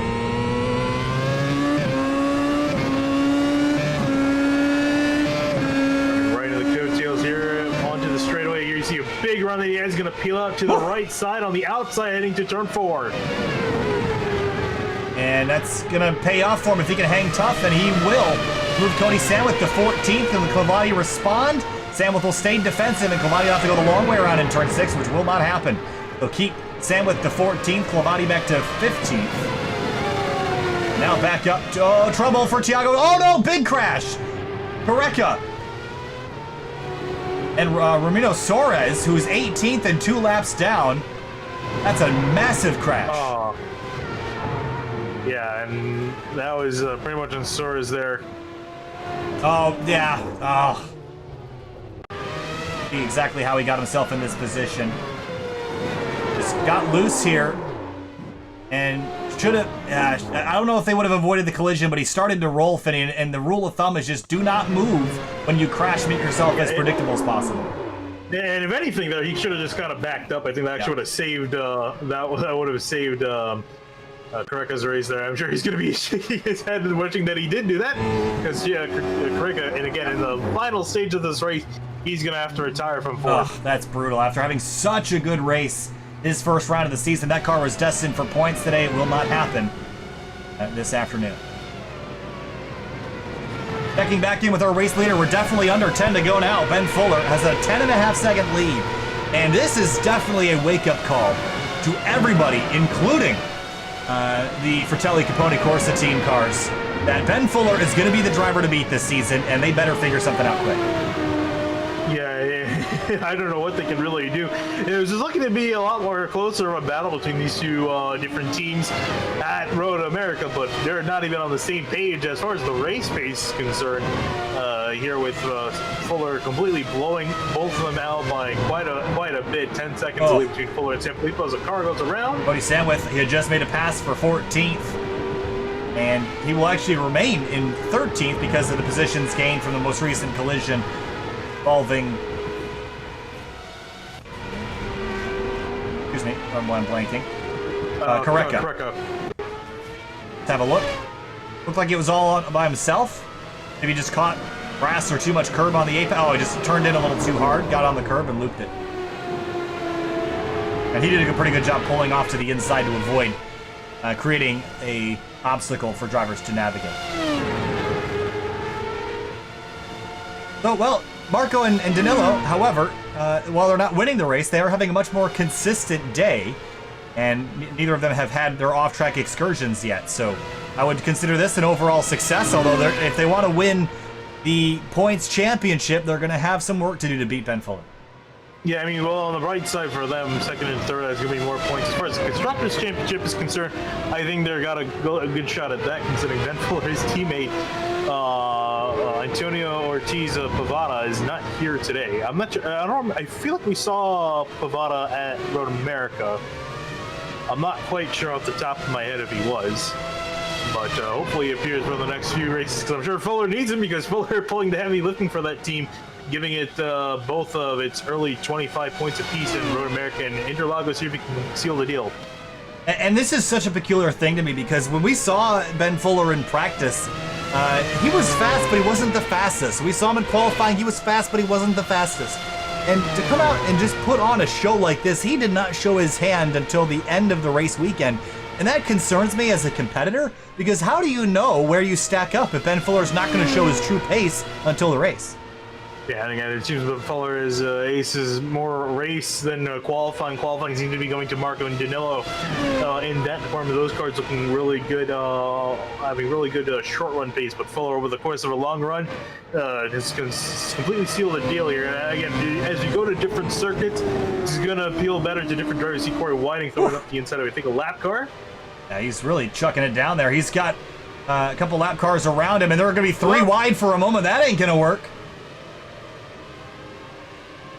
And, whoa, spin! Over the radio.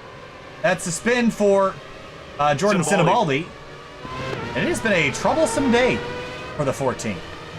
Yeah, which is unfortunate, because honestly, I think if he kept the pace up, he could have been inside the top 10. Not meant to be today, or for our teammate Owen Jolivet, who had a lot of pace, but to run at least top 10, but struggled after that. So Sinibaldi moving over, letting some traffic on by. This race is very quickly dwindling down, so if you're new here to SYM TV and you haven't been around and you're new, or you're part of the Formula I group, we broadcast most days a week. And the next couple days we got quite a bit going on. This evening at 10 p.m. we got NASCAR from Las Vegas. That will be tonight at 10 p.m. Eastern. And then tomorrow, Weekend Warriors Spec Racer Fords, 50 of them from Lime Rock Park. And then on Tuesday, the Fuel Mission 22 Premier Series NASCAR Xfinity from Kentucky. Then Thursday, Zandvoort, Le Mans for Porsche Super Cup for the SYM Championship Racing Series. And lots more to come in the next couple weeks. Jordan Sinibaldi working by Charlie Bass to the inside, big dive, and he's through. Yeah, and also right ahead there is Danilo Sanfilippo currently in third place. He also just got by Bass.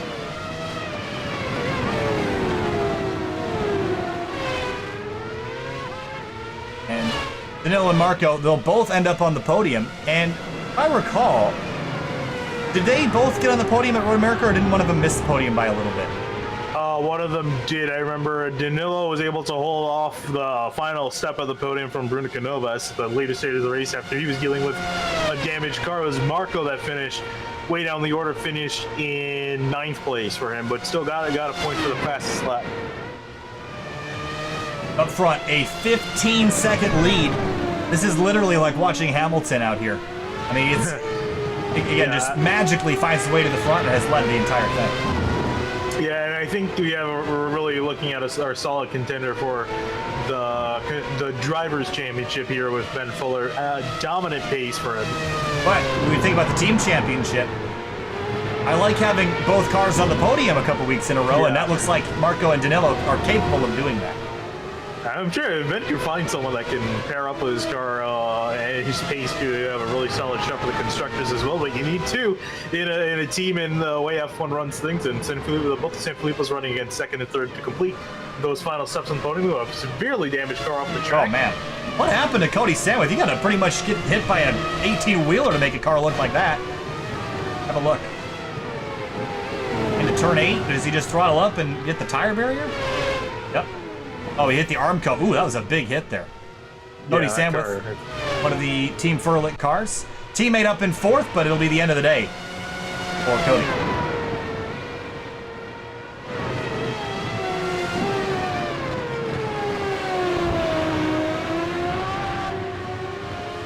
Rogerio Galhiego, another one of the new drivers here this week. And running 19th. But kind of an okay day. He's 3 laps down. Doesn't seem like there's a lot of pace here, but I haven't really seen him involved in a lot of incidents, so I think he's avoided trouble for the most part. Yeah, I just think really the best thing you can hope for in a lot of cases. And I'm also looking, his teammate has got himself a little bit busy because he's trying to hold off Mata. At least he's trying to hold off Ronaldo Gusto in behind. What a climb back forward for Augusto, currently in 6th place, trying to get back to 5th. And wasn't Augusto upside down earlier this race? Yeah, he was upside down after surrendering 4th, so this will be a fantastic recovery for him. I mean, that is incredible, to run up inside the top 5, to flip the car over, get it fixed, come back out, and then battle for a top 5. That is incredible, and Augusto deserves big praise for that. Yeah, I'm also kind of happy the way we have one fast repair too, because we wouldn't get to see a drive like this if it wasn't for that. So we wouldn't have any field left if we didn't have the fast repair today. That's also very true as well. Yes. A lot of attrition at Interlagos today. And quietly, inside the top 10, Corey Whiting has just crept back in there, and Patrick Woodstrup as well, and running 24th. How about an 11th place run for him today for the Siemens team? Yeah, absolutely. It's not going to be. He's going to be shy of quite a few points. He's got 55 seconds between himself and Corey Whiting, who's the next, who's 10th place car. But still, yeah, solid climb forward. Still a solid day. Yeah, and he might not be earning points, and that might be at the end of the day the biggest, most important thing. But I think looking at Patrick's performance at Road America versus now, this is a big improvement for Patrick, and his teammate Jason Siemens is back in 17th, 3 laps down. So this is definitely a good week for Patrick. If they can both get their cars finishing the race on the lead lap, then they would really be a force to be reckoned with inside the top 10. Rafael Mata's feeling the pressure from Augusto, who's been just a hair faster the last few laps. I think he's definitely got to be, especially considering Augusto's running up here, and I think at one point probably got past Mata when he was running up through the order.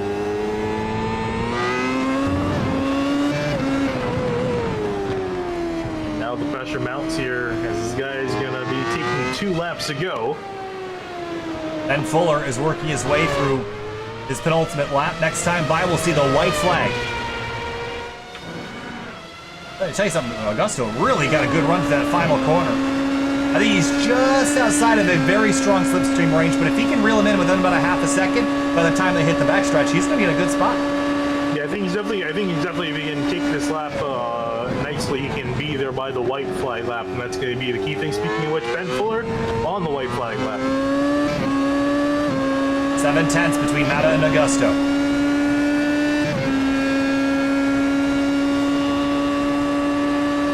Not sure it's going to... I mean, they're going to get a whole other lap after this, so I still think there's a chance for Ronaldo to get there. Yeah, there's definitely going to be a chance, just a matter of Augusto if he can get there and then make the pass, because I mentioned Mata's going to fight tooth and nail, considering he's the last up and he's so close to just holding on to that top 5. And basically teammates here. I know they're on different teams technically, but still Team F1 APS drivers. But I can't imagine they're going to get too racy with each other. But Mata's going to have to hang on. Ben Fuller in the 55. Started this race in 2nd. He missed the pole. He wasn't the quickest in practice. He was the winner. Mata, sorry to cut you off. Mata up ahead. You just spun out ahead of our leader right there. Yeah, so Mata's going to slip on back and Augusto to 5th. But Ben Fuller, 2 for 2. Road America and now Sao Paulo, Brazil. Ben Fuller wins the Brazilian Grand Prix in Formula I F1 World Championship action. He wins in Sao Paulo. Marcos Sanfilippo, 17.6 seconds back. And you talked about it, Vinny, and Rafael Mata looping it around. And Ronaldo Augusto, after the race that he had earlier where he was upside down in the Senna S, if he hangs on, he'll be 5th. Yeah, I mean, he could just kind of coast now because Mata spun. Fuller passed him and put in a lap down. So that means Augusto is going to finish 5th no matter what. Really impressive run for Augusto. That's very impressive. A home race for him in Brazil, and I'm sure fans will enjoy that as he comes across, who worked through the middle portion of this lap, but he's the last driver on the lead lap, so he's the one we got to wait for. Luca Furlick comes out of the final corner for Furlick team. And coming back to the stripe, Luca Furlick. Not a good day for his teammate, but for Luca, P4. Yeah, and they're going to be earning him some solid points as well, putting him on the board. You can see him shaking the car coming across the line. Going to be happy with that result. With that, here's a look at your race results today. The Brazilian Grand Prix. Ben Fuller out of Indiana, 2 for 2 this season. Road America and Elkhart Lake, Wisconsin, and now Interlagos in Sao Paulo, Brazil. Marco Sanfilippo, Danilo Sanfilippo, your podium drivers, both out of Italy. Luca Furlick, the 06 in 4th. Ronaldo Augusto in 5th. Rafael Amato, Leandro Magnardi, Emilio Fernandez Garrido, Esteverson Oliveira, and Corey Whiting, the rest of your top 10. Then a handful of team cars scattered throughout the rest of the field, but Patrick Woodstrup, a good day just outside of the points, though. So I think Siemens team will be a little bit disappointed, especially with... I'm blanking. My names are not going. Jason Siemens, which the team is named after. Didn't find himself in the points either today. Ramiro Soares involved in a collision with another driver later in this race. That was Thiago Careca, who was in his first race of the season, was due for a top 10 result, ended up crashed late in the going. Carlos Toledo also crashed, home race for him. Owen Jolivet early on, his car totaled for the day. A lot of DNFs this afternoon. We'll be back in just a moment for interviews. Stay with us. We'll be right back.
Welcome back live to the Brazilian Grand Prix, the post-race show here with Ben Fuller, the winner of the second race of the season. 2 for 2 so far, Ben. Looking really good out there. You led basically every lap that mattered, including the final one. Take us through the race today, because it looked like in practice and qualifying you were fast, but not the fastest. You get out there and you just show that you are the fastest, and it wasn't by a little bit. Yeah, I'm still struggling for qualifying pace in this car. I think the setups differ a little bit in the qualifying trim when the speeds are higher and the dampers got to work a little harder. So I think there's some more work to be done on the qualifying trim, but race pace, I'm pretty confident right now. Yeah, I just need to improve the quality pace, but the start went exactly how I planned. You know, I know that I'm quick off the line, and the San Felipos are usually a little bit slower on the first few laps, so just about building that gap and then managing the pace through the race and getting through the traffic. Take me through the differences between Road America and Interlagos. Completely different facilities. One's obviously very point and shoot. This one is very sweeping and has a lot of high downforce corners. How different was the setup this week? And was it more difficult to drive, or do you think less difficult with a little bit extra downforce on the car? I think this track is pretty difficult. It's very technical, a lot of camber change, so you want to be careful on all the curbs, but you want to be able to have a setup that can ride them. Road America, you don't want to be on very many curbs, and you just want to be quick on the straights and just be able to carry in the corners. So, I mean, personally, I really like Road America. I'm always quick there. I think this track is pretty difficult, but I enjoy it. So the pace was a little bit off today, but yeah, I mean, the setups themselves are honestly not that much different. Maybe if I was a better setup builder, I would have some more different setups, but just a few wing changes, some damper changes for the curbs, obviously, some suspension, and you know, all that. As we look ahead to Suzuka in a couple weeks, that's a very narrow track. It was hard to pass here today. Probably going to be even harder at Suzuka. Do you look at that track as a place where you need to qualify on that front row to have a chance to win the race, or do you feel like you can win from a couple rows back? Well, I think the races are typically long enough to get some passes done, but yeah, I mean, Suzuka is going to be difficult to pass. Not many opportunities, especially with the S's in this car. The downforce really drops off behind another driver, so yeah, I think the qualifying is going to be really important in the next race. And congratulations on winning the Brazilian Grand Prix. 2 for 2 so far. Good luck to you next time out at Suzuka. We'll see you there. Thank you. Do it for the interviews for Ben Fuller, and I don't know if we're getting anybody else here. The timeliness has been a bit of an issue. We're going to try to get people to be a little bit quicker getting in here fitting, because we can't stick around all day. But your thoughts on this Grand Prix before we head to Suzuka in 2 weeks' time? That's a really technical circuit, going to be really tricky to pass. I mean, what are we looking forward to there? Is it going to be more of the same of this, or do you think it'll look more like Road America? I think it's going to look more like this. Again, it's going to be a lot more technical. I wouldn't say Road America is really a technical track. Again, very much point and shoot. This is, I think, is a little bit more on that kind of side of things. And Suzuka is going to be even more so. I think definitely we're going to see qualifying being very important. Suzuka, not entirely new for passing. Definitely possible, but it's also going to be tricky at the same time, especially through some of the first sector of the track. All right, that's going to do it for us this afternoon here on SYM TV. Make sure to subscribe if you haven't already. We're going to be joining you again in 2 weeks in Suzuka, Japan for the third round of the 2020 Formula I season with F3 and F1 action. Next thing tonight will be on at 10 o'clock p.m. Eastern Standard Time will be the Outsider Racing League heading to Las Vegas for their third round of their Chase NASCAR Cup cars. We'll see you there tonight at 10.